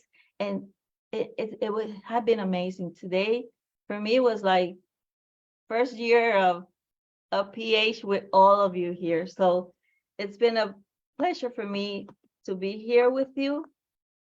And this is what I always believe. Women in the world, they are dynamic collaboration, where creativity engineers change. Together we craft the future with unity, innovation, and empowered voices. I will love if I can keep hearing your voices because I'm here to stay. Thank you. It has been an honor for me sharing my 5 mind hacking for your creativity. Thank you. Thank you so much, Martina. Truly, I knew that you were going to bring us a treat because definitely you are that artist that really fills our senses. Whenever I speak with you, I feel that. But more than anything, I think that you open up a window of possibilities. When we think about economic empowerment, we think about what is out there. Where can I impact? How can I create something? How can I innovate? How can I make money? And this is Martina's information. So take a photo or a screenshot so you can actually have her close. She is one of those people that you want to have on your speed dial. She always has a great idea. But most importantly, I think that she's always willing to collaborate. So thank you so much, Martina, for bringing your heart, your talent, showing us your talent, and most importantly, telling us, you know, that even if people say that you can't do something, you can. Just use your talents and your abilities to create something. So thank you so much. Thank you. Ermina. Thank you, my dear Virginia. Martina, I am so impressed by your creativity. You are amazing. I'm speechless. Bravo. Big bravo. Big bravo. Thank you so much. Thank you so much. You are a treasure. You are a really treasure. I am speechless.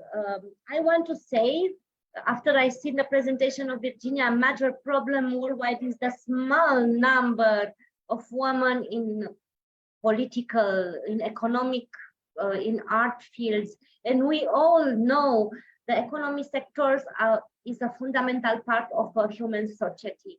What comes to your mind when I tell you a girl play football? A simple exercise of imagination. Yes, I know what you will answer, majority of you. It's not a sport for girls. Stereotypes are actually cognitive shortcuts that help us find quick answers to think around us. But we must be open-minded. We must be strong. We must empower other women. We have here women who stand out throughout their success and involvement, and who can inspire other women to not only dream, but act towards their dreams. We have here today a dear friend, Dimple Soratia, founder of the Great Kids from Gujarat, India. She made the kids educational products, and they are great, which improve child's logical thinking, complex thinking, hand-eye coordination, and problem-solving skills to have overall brain development. These products are made with Montessori based. Welcome, my dear Dimple Soratia. Hello, greetings to one and all present here. I am Dimple Soratia, a proud mompreneur and an entrepreneur. And I am from the great country India today, who created the history in the world by successful launching of Chandrayaan-3 on the moon. I would like to thank you, IIU, Piyush Group, and for giving me this opportunity to express my words on this wonderful topic of women empowerment. I would like to share my screen.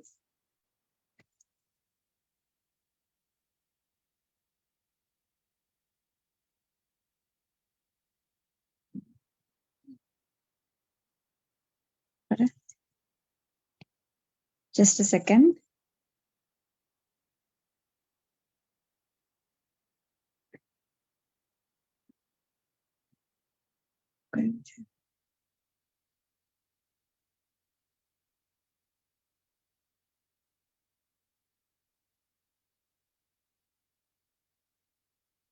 So while Dimple comes back, I think she's trying to, Yeah. we made a co-host, right? Yes. Yeah, she's co-host. It's just fine. I'll share it afterwards. I just say my words on it. Okay, so our topic was on women empowerment. Women empowerment is very necessary in today's time. It is a powerful tool that can help women to overcome all kind of discrimination and oppressions. Women's empowerment is also important for economic growth and development. When women have equal access to education, employment, and other opportunities, they are better able to contribute to the economy and society as a whole. There are many benefits of women empowerment, like as the self-confidence of women is increased and they can make a progress contribution to the growth of the nation. The social status of women is increased and they are better recognized and appreciated. They are able to make financial decisions on their own and become financially independent. Education is the only tool to make women financially independent and able to make financial decisions of their own. An educated woman is able to pursue her own dream and decide about her life and career. Empowering women with little resources through education, employment, health services, and giving them a sense of identity and community in which they can thrive, they grow and grow. So, thank you for giving me this opportunity to my friend Virginia, Ermina, and of course, Mr. Piyush and the IIU team. Thank you so much. We would like, before you leave, Dimple, I would like you Yeah. to explain what your business is really fast. You know, give me 1 minute of what this great mompreneur is doing. Okay. You can just explain it. Yeah, I can show you. This is my vision that we want to help kids and parents with their educational products to create better future for current and future generation, right? And to provide the best educational material for a friendly learning experience with our creative and engaging activities for kids. See, I can share my journey, how I started. So in 2016, when my son was used to watch animated rhymes, so we started recording videos on mobile phone in the corner of a room and started a YouTube channel in which nursery rhymes are sung and acted by my both kids. And gradually our hard work paid off and we received YouTube Creator Silver Award play button for 1 lakh subscribers in 2019. And then we created 16 Android applications for kindergarten to class 2. And whose installation gradually rose to millions. Started marketing of apps with one table at public park. Then this is our product. When I got to know my son did not like typical study methods, so I made some creative and engaging worksheets to clear his basic concepts and click the idea of activity worksheet kit. That is our homeschooling kit. And that helps struggling mothers like me. And our activity worksheet kit improves child's logical thinking, complex thinking, hand-eye coordination, and problem-solving skills to have overall brain development. This kit is also very helpful for mentally challenged special kids having autism, ADHD, or other mental disorders. I gave this kit to one of my friend. His son is autistic, and she found it very helpful during his therapy. So her therapist suggests this kit to other parents too. And our social work, you can see that on our website also, that we of course give this to many of the rural areas. And this is my achievements, that I received a Woman Entrepreneur Award. And also I received a Talented Personality Woman Entrepreneur Award for outstanding contribution in national and economic and social development by Cabinet Ministry in Delhi. And also my product received the Silver Award in Maker Fest Vadodara, that is for the maker and innovator in educational product. And recently on my birthday, on 15th March 2023, I received She Inspired Award from Common House of Parliament of UK for being a promising professional by IIW London. And I can say that my product is Make in India, Pan India product, and it is made with the concept of holistic way of learning by doing, that is a Montessori based concept. And we are also helpful. They are also helpful for the children who are the special need children. So you can say that this is my journey. I will share all these details also, and also I'll share my PDF with you guys. Thank you so much, Dimple. I wanted you to share that because you know what? You're a mom, you were taking care of your kids, you saw a need, you found a solution, and you're economically empowering yourself, but other families too. You know, so thank you so much. Yes, when I started these things initially, then one of my maid, she was working here at my place. She told me that I need a work. Then I give her a packing work for my this product. When my business increased, I gave her more work. Then she brought her two sisters also with me, and the 3 people are now employed under me. So this is the thing, that we are the woman and we can understand the woman's situation, and that is the woman empowerment, that is the woman entrepreneurs. Absolutely. Thank you so much. I really love your story, and I wanted you to be here so people can actually see it working. You know, this is what you can do. So thank you so much for sharing it with us and showing us everything, that how it's progressing and creating jobs and really thinking of women and helping them get empowered economically. Thank you so much, Dimple, for being here with us. Once again, thank you, my friends, Virginia, Ermina, Mr. Piyush, and the IIU team. Thank you so much. Thank you. So now we're going to present a woman from the North American continent. She has done so much. Right now, she is the director of her own NGO called Miel y Canela, but before that, she's been working in Congress. She worked with government.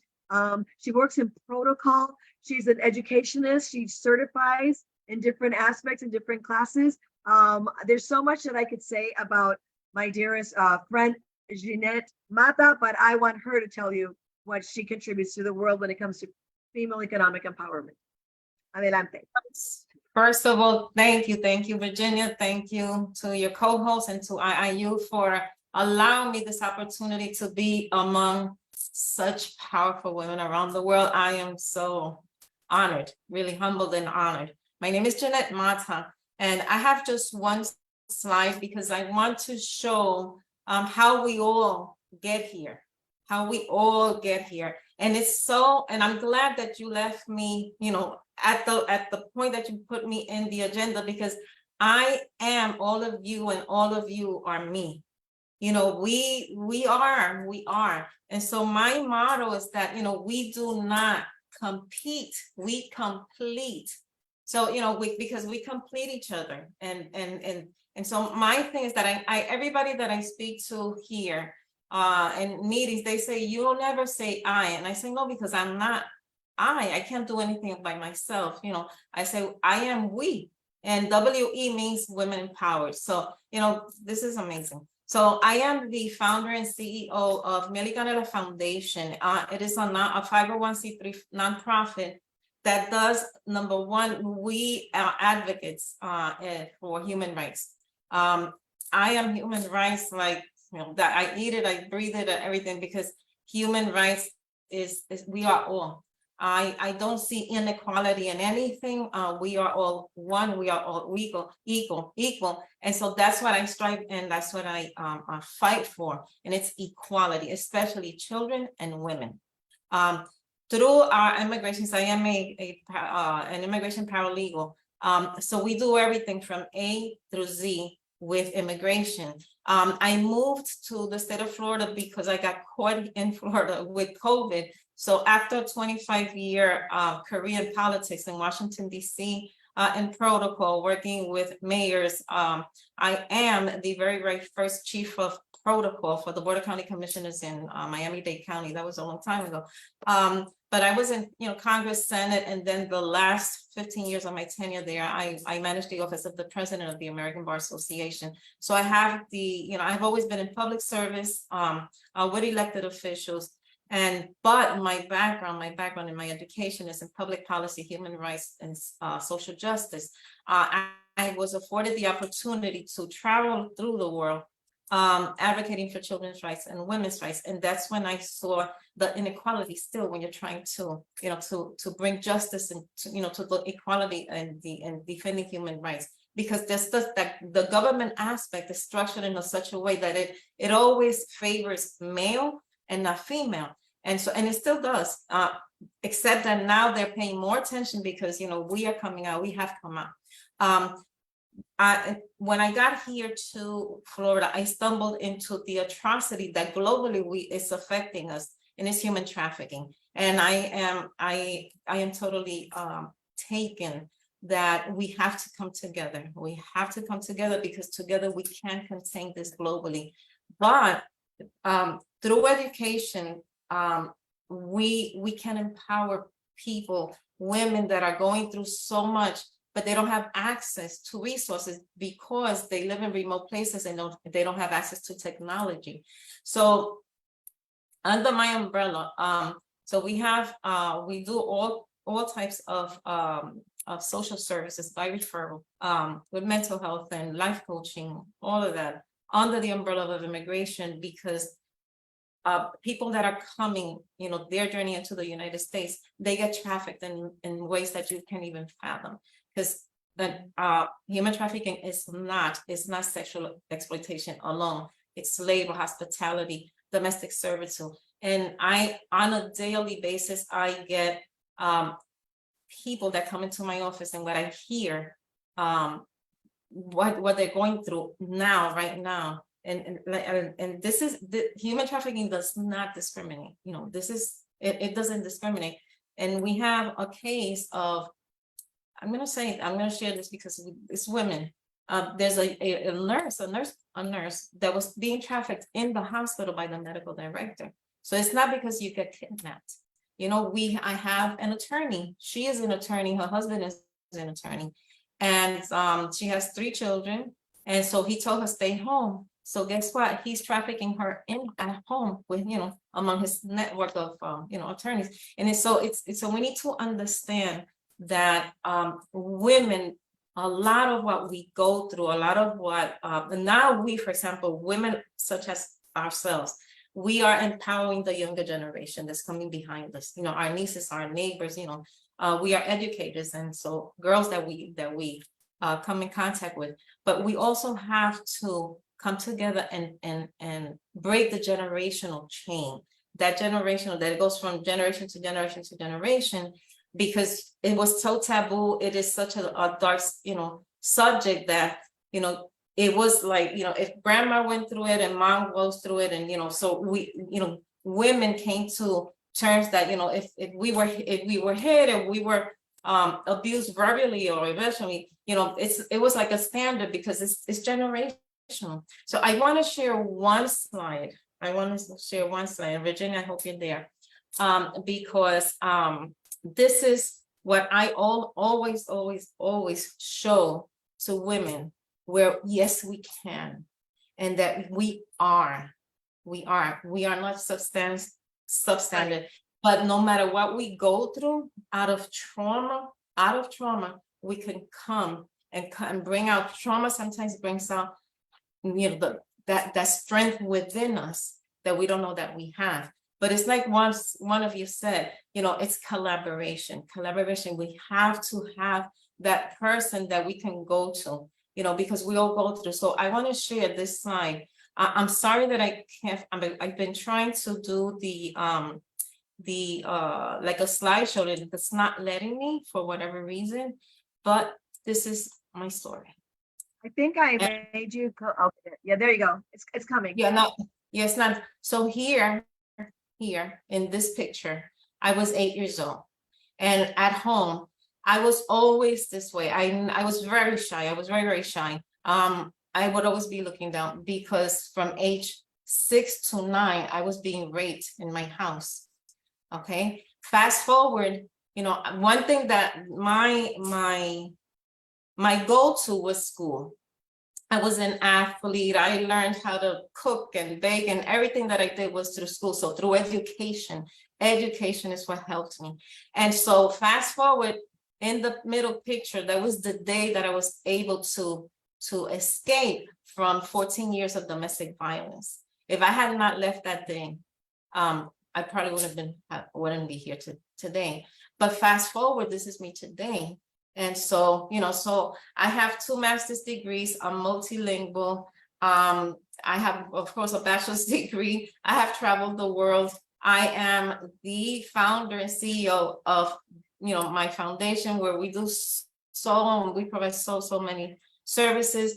I am an advocate for human trafficking. I founded the International Institute for Human Rights, where we do certified courses in women empowerment and human rights and human trafficking, domestic violence. We have a menu of certified courses where we want to certify leadership, and so they can also become trainers, and we could, continue spreading the seed of empowerment for women around the world. Because my reach is not here, my reach is international, because we are all one. And so I always utilize this slide so they can see. I work with victims and survivors every single day. As a matter of fact, as soon as I finish here, I'm going to do a presentation on human trafficking for the Latino Coalition. But education is so key. It's so key, because once we empower a sister, once we empower another girl, that is going to open their minds that, I don't have to stay here. I don't have to be dependent on anyone, because we need to give them tools, we need to give them tools and saying, this is your tool. This is what's going to get you out. This is the key to your future, and it's education, whatever it is that they want to do. But they have to come to terms that they can do it.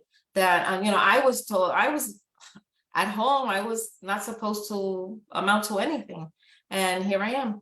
And here I am. And that, and here I am. And so, and this is the proof that, here are the 3 stages of my life. And, and I'm so proud of this last picture here, because, so it wasn't easy. It wasn't easy.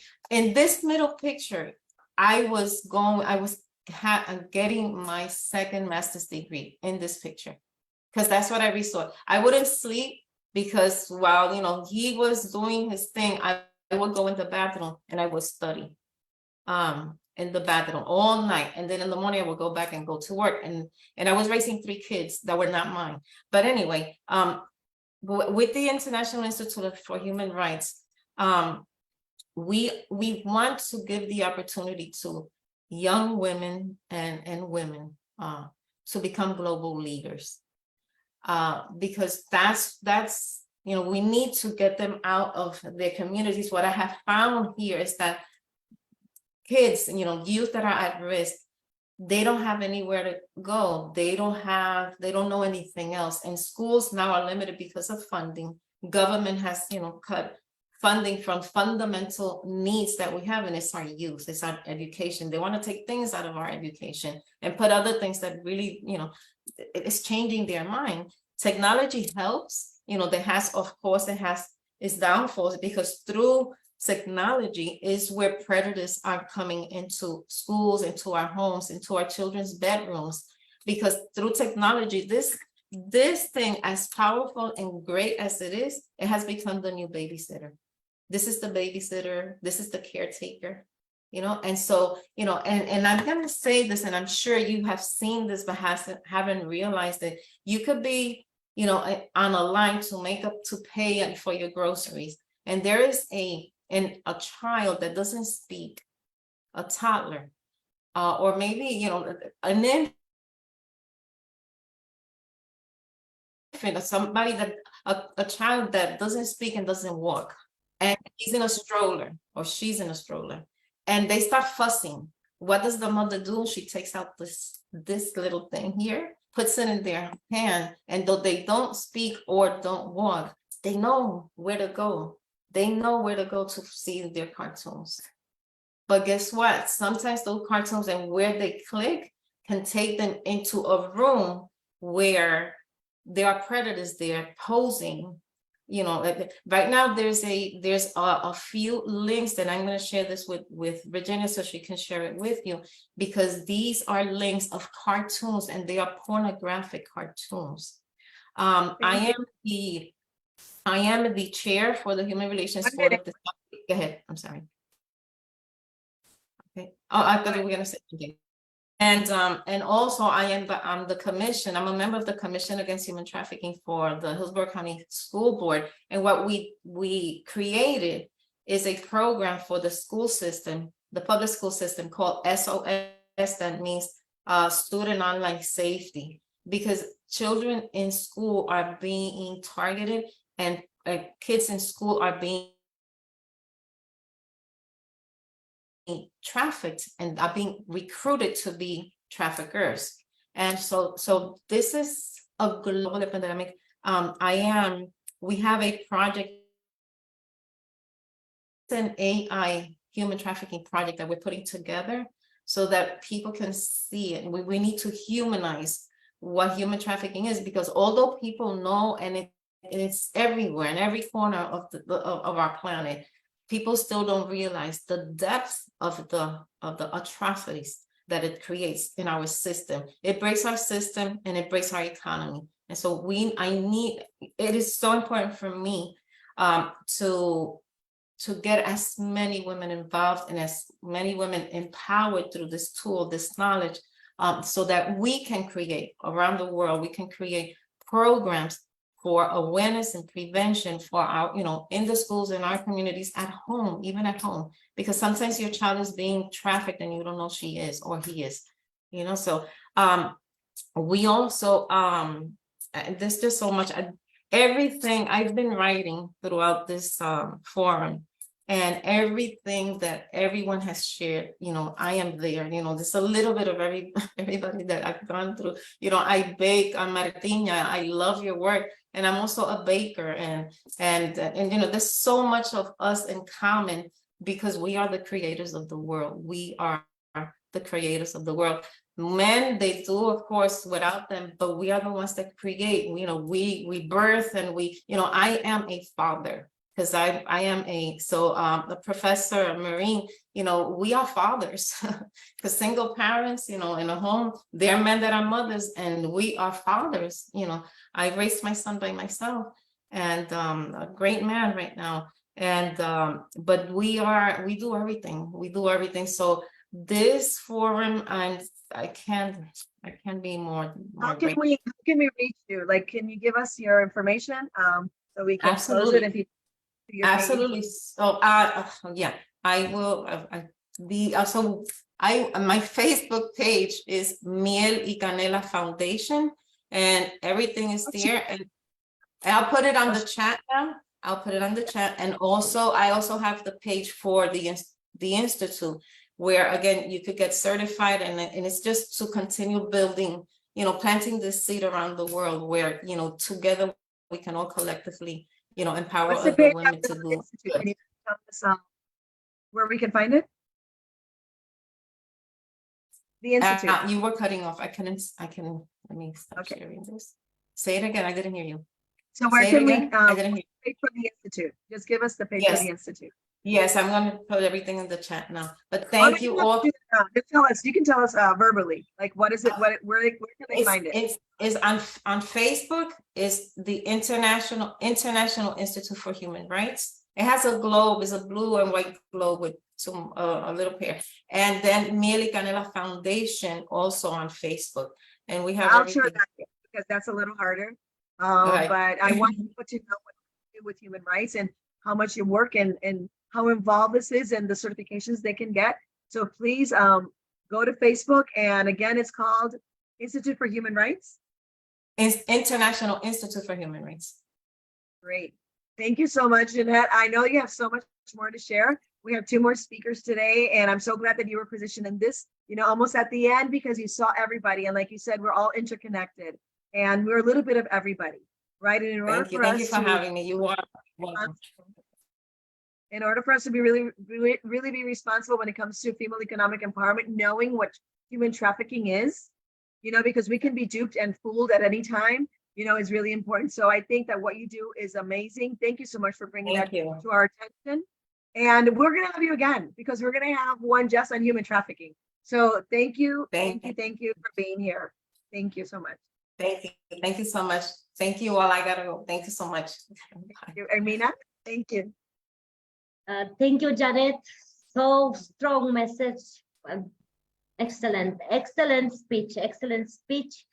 I am very happy that you are today with us. You prove us that a strong and competent woman who knows her work well and puts it at the service of her own vision is an unstoppable force. Yeah. Now I want to invite with us a great friend, a great educationist, Dr. Patricia Gonde. We go now in Zimbabwe. She is the head of academics, IIU. She is author, advocate for girl, woman empowerment, humanitarian, social activist, speaker, professional, motivational. Welcome, my dear Patricia. Thank you so much. Thank you. Thank you.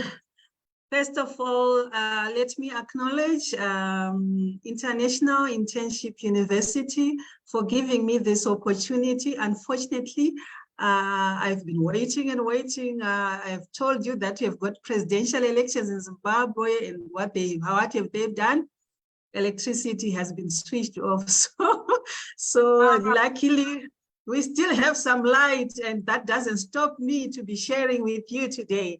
Okay, thank you so much.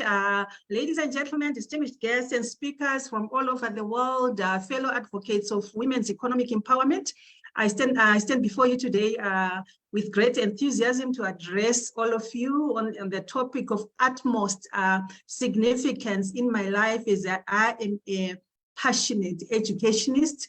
I would like to just discuss a bit about the importance of accessible education for women and its profound impact on their economic empowerment. As we all know that in today's international interconnected world, education serves as a powerful catalyst for individual and societal progress. Just you heard from the former speaker talking about it. But however, it is disheartening to acknowledge that women, most of us, women, girls, we are still facing significant barriers in accessing quality education across the globe. And as you all know that COVID-19 has had a lot of impact, a lot of toll on us. And according to statistics 2021, approximately 132 million girls were out of school worldwide. And in sub-Saharan Africa alone, nearly about 28 million girls were denied their right to access education. And if we are looking at these are not mere numbers. They represent the missed opportunities, the stifled potential, the perpetuation of gender inequality, SDG goal number 5. So when women are denied education, the consequences What do? They reverberate throughout their lives, affecting their personal growth. It affects their economic growth, their prospects, and overall well-being. So accessible education for women is not just a matter of fairness, it is an investment in our collective future.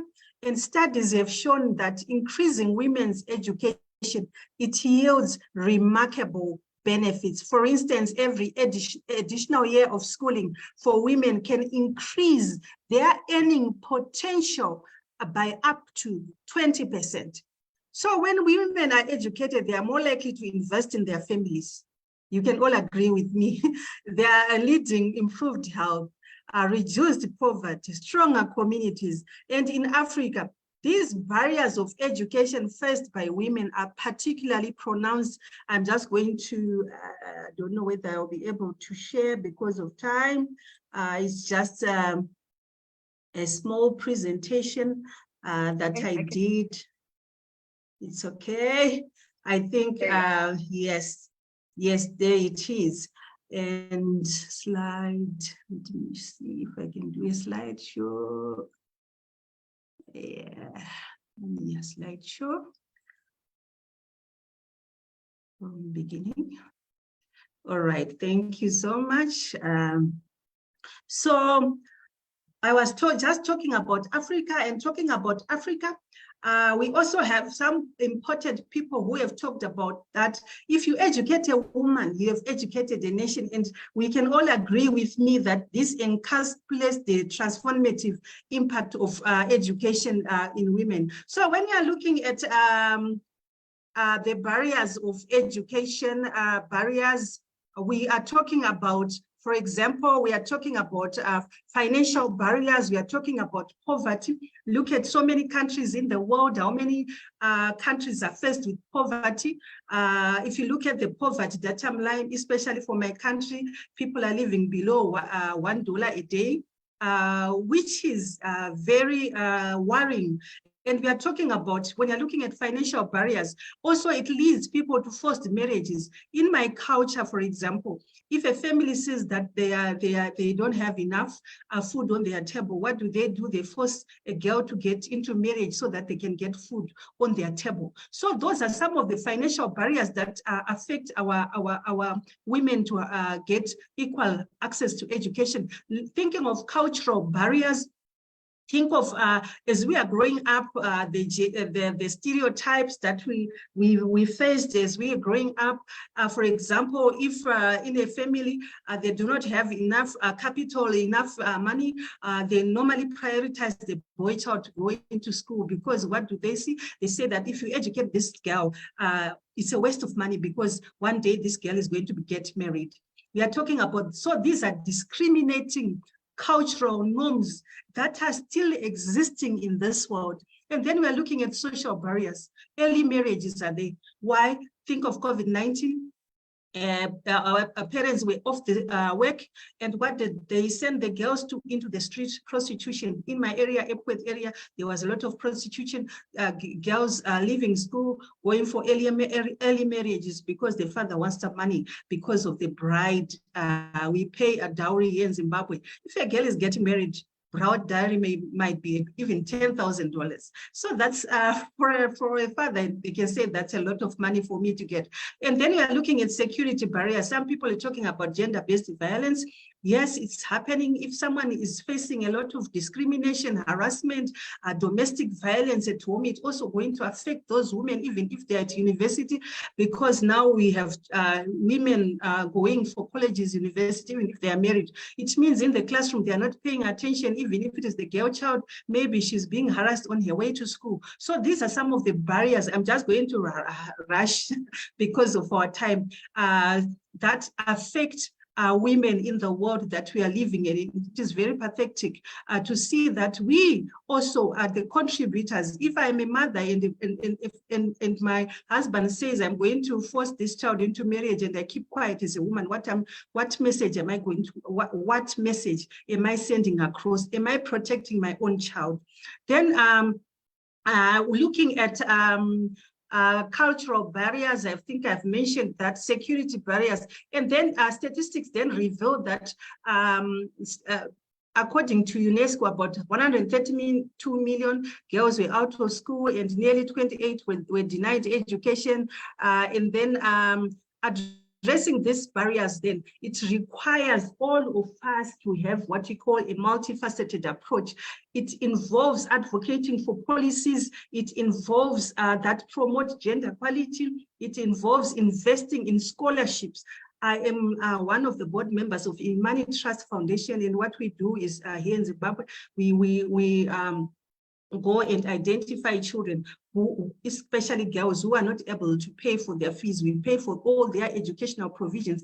And we also, we rope in some companies so that they can also help us. So this is one of the, what we do as well. So we need to have financial support programs for girls, raising awareness about their benefits of female education, and also empowering our communities to challenge those harmful gender norms. So by breaking down these barriers, we are creating a world where women have equal access to education, paving their way for their economic empowerment and fostering what we call inclusive societies. And lastly, we are talking about security barriers. I think I've talked about this was the displacement. And when we are looking, we also look at countries like Afghanistan, whereby children and women are not under Taliban rule. Women and girls face severe restrictions on education.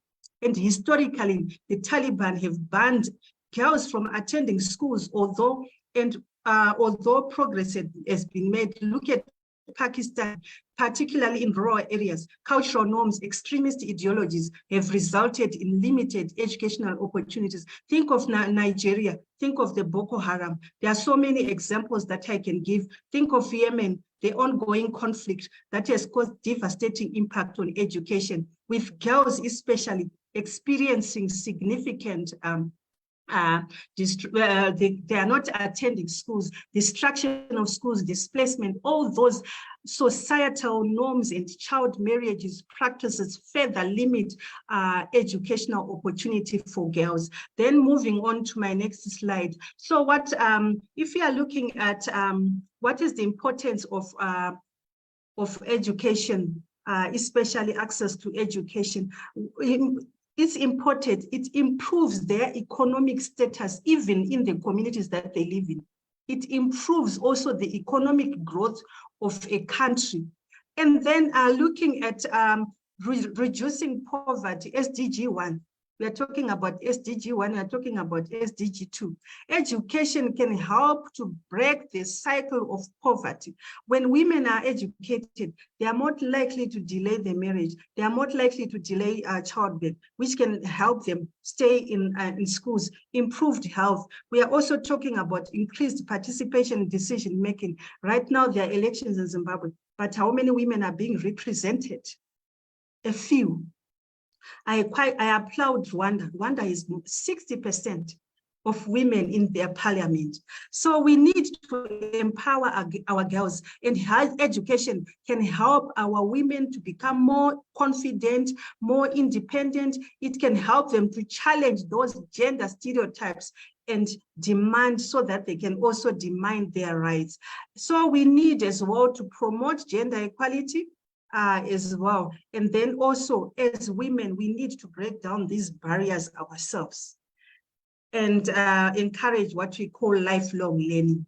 And then I just want to say in summary, let us remember that accessible education for women is not just a matter of equality, but a catalyst for societal transformation. So let's invest in the education of women. By investing in them, we are unlocking their potential to shape a brighter future for themselves and their communities. And it is a collective responsibility to ensure that every woman has the opportunity to learn, to grow, to thrive. And together, let us break down those barriers, challenge the norms, empower women through education. For when we educate a woman, we educate a generation. Thank you so much. I'm sorry I had to cut short because I am in the dark. Thank you. Thank you No, so much. We see your beauty, we see your strength, we see your power. We're so inspired. And we don't expect any less from you, Dr. Patricia, because even without electricity, you always bring it. So I am so, so excited and so proud to call you a friend, but also see you as a mentor because you're one of those women that just doesn't stop. So thank you so much for being here. We love you. We love you. You're amazing. So thank you. And I totally agree. When you educate a girl, you educate a nation, and it starts with just learning and giving them the opportunity. And I really enjoyed, and I think that's so important that you took the time to really point out the barriers that we're still facing in order for us to really be 100% participants in the world. We don't take that lightly, but I think that we will have other sessions where we'll bring you in so we can talk more and in depth. Thank you so much for bringing all that to our attention. Ermina? Patricia, no words. I am always proud of you. You are excellent, like a human being, like a professionist, always there. No words. Big claps for you. Big claps. Congratulations. Great. You did great. Thank you. Now I want to invite another beautiful friend. She is Dr. Sridhya Kumar, an educationist with a difference, who make the difference, who say every single moment of life so as to evolve a self, community, and terrain. Welcome, my dear Sridhya. Thank you, Ms. Ermina. That was really, really wonderful. And thanks for the sweet introduction. And you look so beautiful today. With a flashing smile always on her face. Dr. Virginia, what can I say? And the topic is more synonymous of you, I would say, the woman empowerment. And thank you, Dr. Patricia. That was a wonderful quote, which I'm going to really do as a takeaway today. Educate a woman to educate a nation. That was really, really fabulous. Thank you. Thank you so much. It was a wonderful one, most inspiring one. Thank you. Well, this topic, women empowerment, we don't need to go anything else. If I'm going to move ahead, there we see Dr. Roshni Lal. She is a living example of women empowerment that we have seen today, not only today, and the way ma'am has raised up Dr. Piyush Pandit. That shows that what women are capable of, really. That's a living example. We don't need to go anywhere else, as we can say. Dr. Virginia, Ms. Ermina, doing such a fabulous show, wonderful show, dedicating to womanhood is really a celebration, which is being here. I had prepared a very big PowerPoint, really, believe me. And now it's going to be real cruelty if I'm going to run through the whole PowerPoint now. So scrapping it out, well, I will just try to just do justice for the wonderful topic of women we'll empowerment. have another summit anyway. So you'll come again to our another summit and you'll be the first one. But thank you. We want you to share your information. Thank you. Thank you. As we all know, the greatness of women can be interpreted in many ways, as my counterparts of today's diaspora has done it. Women have been known to possess admirable qualities that we have seen in each one of them. Each one is so beautiful, beauty, bold and beautiful. That's what the whole woman is all about. That set them apart from the rest. Yeah. Some of these qualities include honesty, gratitude, self-respect, forgiveness, nurturing, and many more, many more, many more.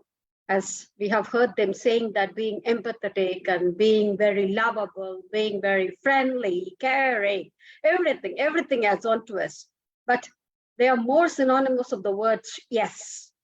S for strong, S for being survivors, S for being super warriors who have the ability to perceive when obstacles are presented to them. And in that honor of being here on this platform, I would like to take a mention of few women who have really laid an example for us down from the history. how can we forget the first woman in space, Miss Valentina Tereshkova in 1963? She was the first woman to travel to space abroad. And 1963, see, we are talking about women empowerment today, and from where it started, 1963.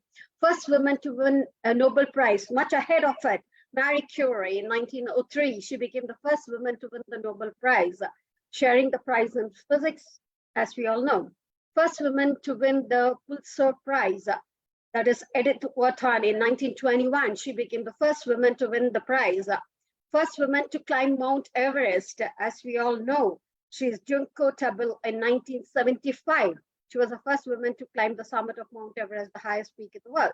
The first woman to win the fields of the medal in the field of mathematics, Mariam. In 2014, she became the first woman to win the Fields Prize as one of the highest honors in mathematics. And we cannot forget, we cannot really keep away Dr. Sarojini Naidu, definitely when we talk about mathematics. The first woman prime minister, Srimavo Bandaranaike in 1960. She was the first woman prime minister from the country of Ceylon. The first president of our country, woman president of the country, Isabel Perón, 1974. First woman Supreme Court justice in the US, Sandra Day O'Connor in 1981. First woman to win an Academy Award of Best Director, Catherine Bigelow. First woman to win the Nobel Prize in Literature, Selma, in 1909. Moving ahead to the Constitution of India. Can you believe the first Constitution of India was written by 7 great women? Mrs. Rajakumari Amritkar, Dakshayani Velayudan, Hansa Jiva Mehta, Renuka Ray, and these were some of the women who have contributed for writing the Indian Constitution. And when it comes to the UN Assembly, can we forget Mrs. Vijayalakshmi Pandit? Can we forget Eleanor Roosevelt? Can we forget Bertha Felicia? Can we forget Emily Greensbelt? Can we forget Anna Eleanor? Can we forget Janet Rankin? So women empowerment did not start today. It had started ages before, ages before. Hope everybody will agree with me, definitely. Thank you so much. Following suit of all those great women, great inspiring women. Yes, Dr. Virginia. Yes. Thank you. Thank you so much. I think that was so, thank you for bringing all those names and all those luminaries, right? These are women that inspire us. They're trailblazers. Probably never easy. Probably it was very difficult at the time, but we have their stories to really guide us and inspire us to continue. I think we've heard today a lot of stories about grit, about not giving up.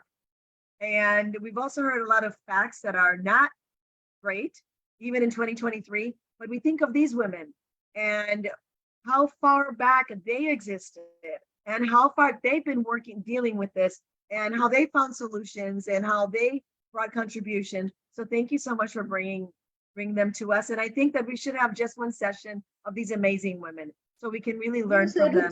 You said it all in the beginning of the session, Dr. Virginia. Women, without women, can you think of the word finance? No way. They are the finance ministers of not only the whole, right, even our country. Even our country, the finance minister is a lady who is a very powerful lady, as such, Dr. Nirmala Sitharaman. So moving ahead, so finance is something more related to women, or it's more synonymous of women. You cannot take the word finance away from the women. Exactly. So with your permission, can I go ahead with my presentation? Is it okay with you? Yeah. Okay, so we'll do maybe not the entire amount of time, but we want to do something. So maybe what you can move forward, but we don't want to miss out on anything. Do you want me to go ahead and? I would do that. Okay. If you thought that some things stayed that you were not able to share, you can do it now. And no, I can share the screen. I'm going to share the screen for you now. There it is. Yeah, there we go. Hope it's loaded. Almost. Bravo. So there we go. So as I told you, like when we talk about finance, it's more synonymous of women, and we call it as Empower Alliance. That is when we call about the present scenario of G20.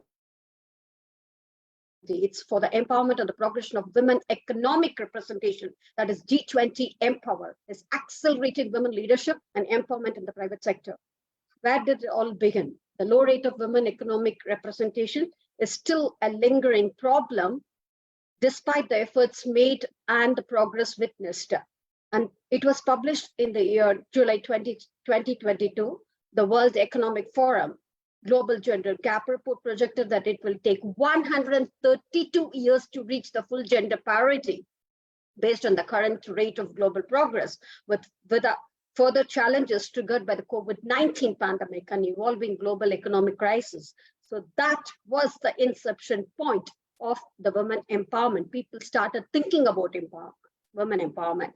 The International Labour Organization, ILO, noted that as of February 2022, the global labor force participation rate of women was under 47%, presenting 25 percentage points difference compared to men.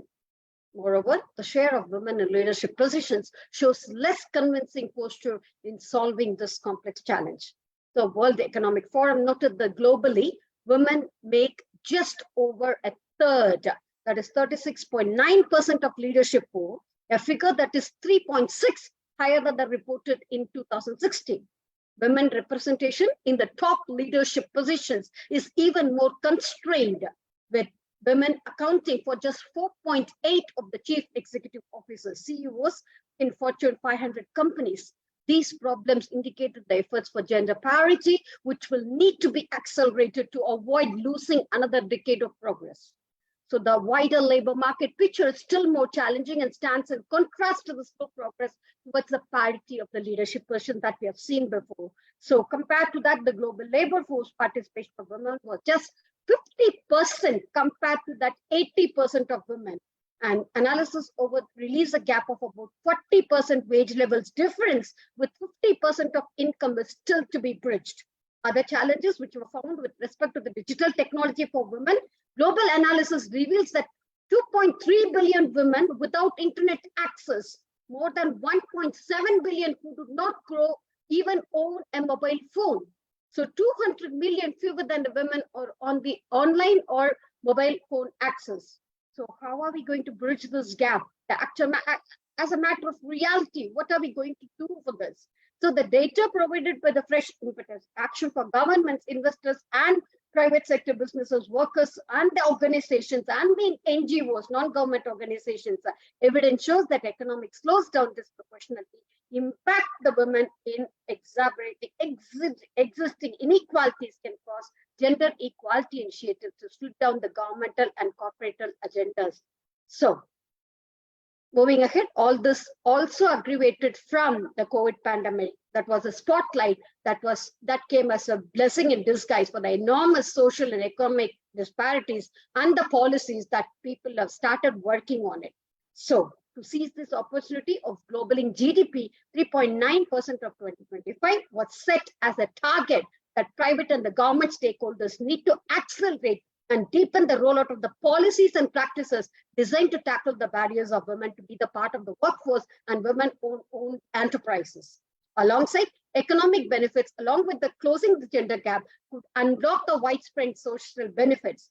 Evidence shows that women are more likely to reinvest in the profits in their families and the community's health, education, and well-being by supporting and uplifting the role of women in the workforce, both by owning SMEs that we are doing, that we have seen so many examples today in a wider carriers, that we can substantially increase the economic advancement in the G20 countries by providing more equitable and gender balanced social economic environment.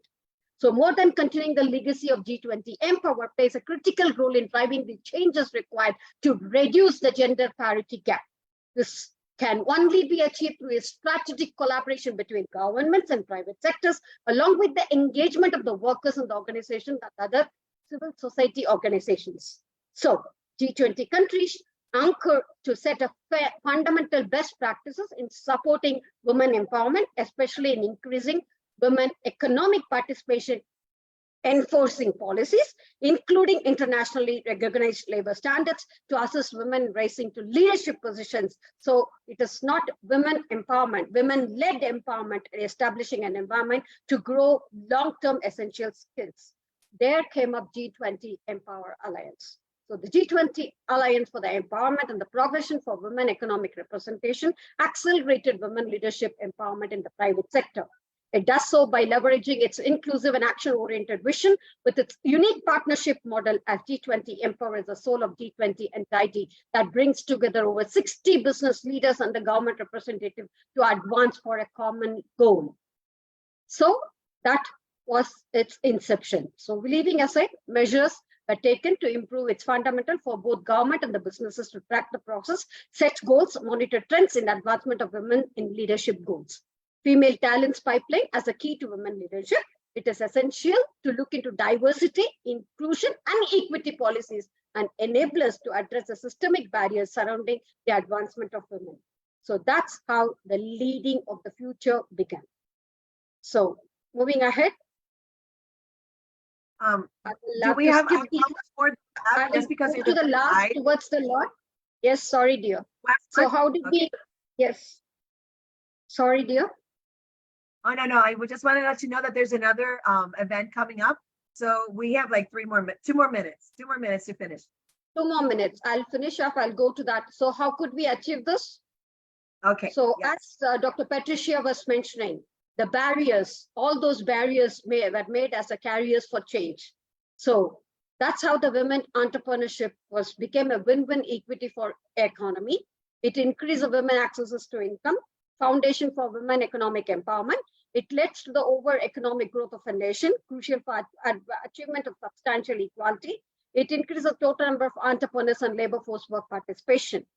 Strategically moving forward, creating a global partnership, promoting women leadership across all levels, including the grassroots levels. So how did we do this? Let me go. How did we do this? All right. So that, as the other speaker was mentioning, education was one of the critical things that brought in the change for economic empowerment, improving economic employment outcomes, enabling women to take on leadership positions. And very importantly, this is where it is. Women empowerment policies were brought up as initiatives and strategies aimed at promoting gender equality, enhancing the rights and opportunities and well-being of women in various aspects, including the socio-economic, political, and cultural spheres. So policies which came and revamped education, economic empowerment, healthcare, political participation, legal reforms, violence prevention, media and culture, social services, technology and innovation, and capacity building. It is important to note that the women empowerment policies may vary from country to country and influenced by the cultural, social, and economic context. Effective implementation of these policies require a multifaceted approach involving the government institutions, civil society organizations, international partners working together to create a lasting change. And how it was implemented? Quota systems were implemented, equal pay legislation was implemented, maternity and paternity leave was implemented, microfinance programs were implemented, gender responsive budgeting was implemented, safe space shelters were implemented, girls' education initiatives were implemented, legal reforms changing to the laws of marriage, divorce, inheritance, property rights to ensure equal rights standing for women implemented, skill development programs implemented, awareness campaigns like our forums were much in vogue such that to promote women's rights and address social norms that perpetuate discrimination. Health Thank you, access. Dr. Shrivya. We're going to have to stop right there. Mark it and really bring you back, and we'll use the entire presentation because we're going to have to end. We've taken a little longer, but it is so complete and so robust that I really want it to be acknowledged, and it's a great learning tool. But we do have a European conference that's coming now, so we have people waiting. So thank you so much for all of this information, and like I said, we're going to do another one. Just a session on women economic empowerment, and we'll invite you so we can actually use the entire presentation because there's so much information that we actually can really learn from. So, Ermina, I want you to. Dr. Virginia, I didn't say what I'm doing. So we have a firm over here, like basically a company over here. I wanted to show my screen for showing the website. If I can just for 2 minutes, just for 2 minutes, not much. 1 minute. Yeah.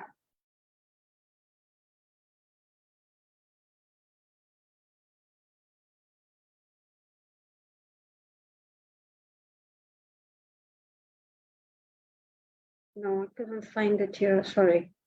While you find it, no, you can show it. No, I just wanted to closed it, I think. When I closed the file, I closed my site, I think so. I'm not sure. I couldn't.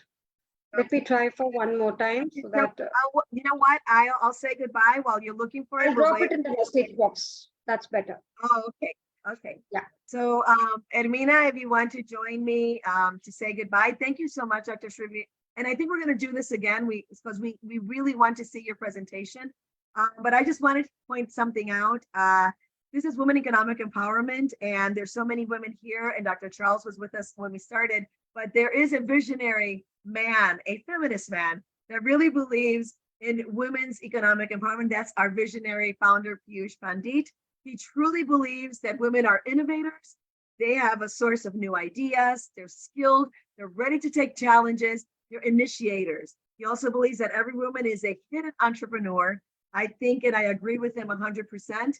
And he thinks that through our ingenuity, we bring economic growth, innovation, creativity, and productivity. So when we have men that believe in us and see us as equals, we continue to grow in the world, and we will then have a sustainable world for all. Ermina, if you want to give some final words. Of course, my dear Virginia, I am here. I am here always. I want to say that a strong woman has weakness. We must not forget this flaws and insecurities like everyone else, but she chose to be confident because she knows who she is and what she wants. It is never impossible or boring. A strong woman works hardly, but she also knows how to have fun and relax. Then you can relax, my dear ladies. A strong woman radiates confidence and positivity. My dears, you have to learn from every experience. Look at it as a life lesson. Be positive, be yourself. And now I want to present the new book. Today we will launch the new book. IIU. 1 minute. 1 minute. Yes. Virginia? We only have 1 minute for the book. If not, then we leave it for another 1 minute. In 1 minute, yes. I will do this in 1 minute. Who I am. Who I am is a book who come from the soul of the project, right by my soul and for people's soul.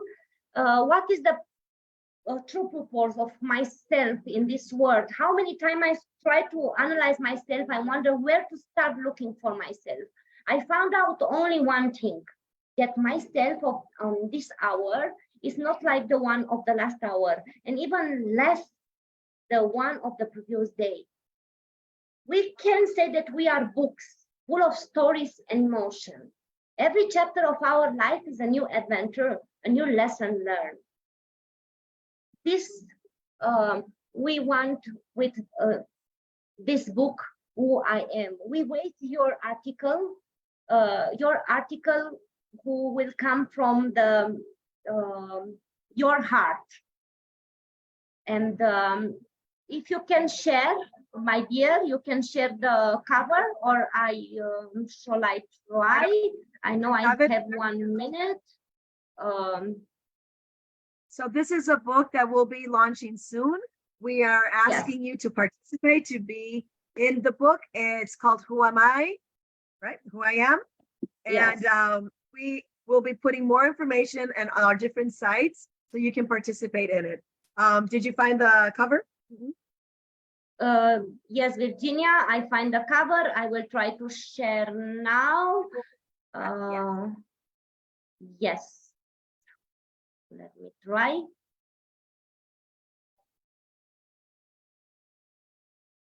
This is the cover of the book, Who Am I? And now maybe you can talk about the book, Leaders in Change, Virginia? We'll stop with this because we have to leave. But if you are interested in participating in Who Am I, this is a wonderful book, a wonderful book of inflection, introspection, reflection, and definitely you can participate. So please follow us in all of our sites in IIU, International Internship University, and we'll have all the information there so you can be an author and our co-author in our book. Thank you so much, everybody. And this is the other book that we'll be launching very soon. Thank you for joining us. Thank you, Ermina. Thank you, Dr. Srividya. Thank you, Martina, Dimple, every single one of our co-hosts and our panel speakers today. You were amazing. We will be here again. This is a topic that takes 5 hours, not 2.5 hours. Thank you so much and have a great day, everybody. Today is a great day to be Indian. We're all India today. Bye-bye. And I want to say something. I'm so proud of you, Virginia Rivera. Yes. Okay, good. Thank you. Thank you. Thank you, everyone.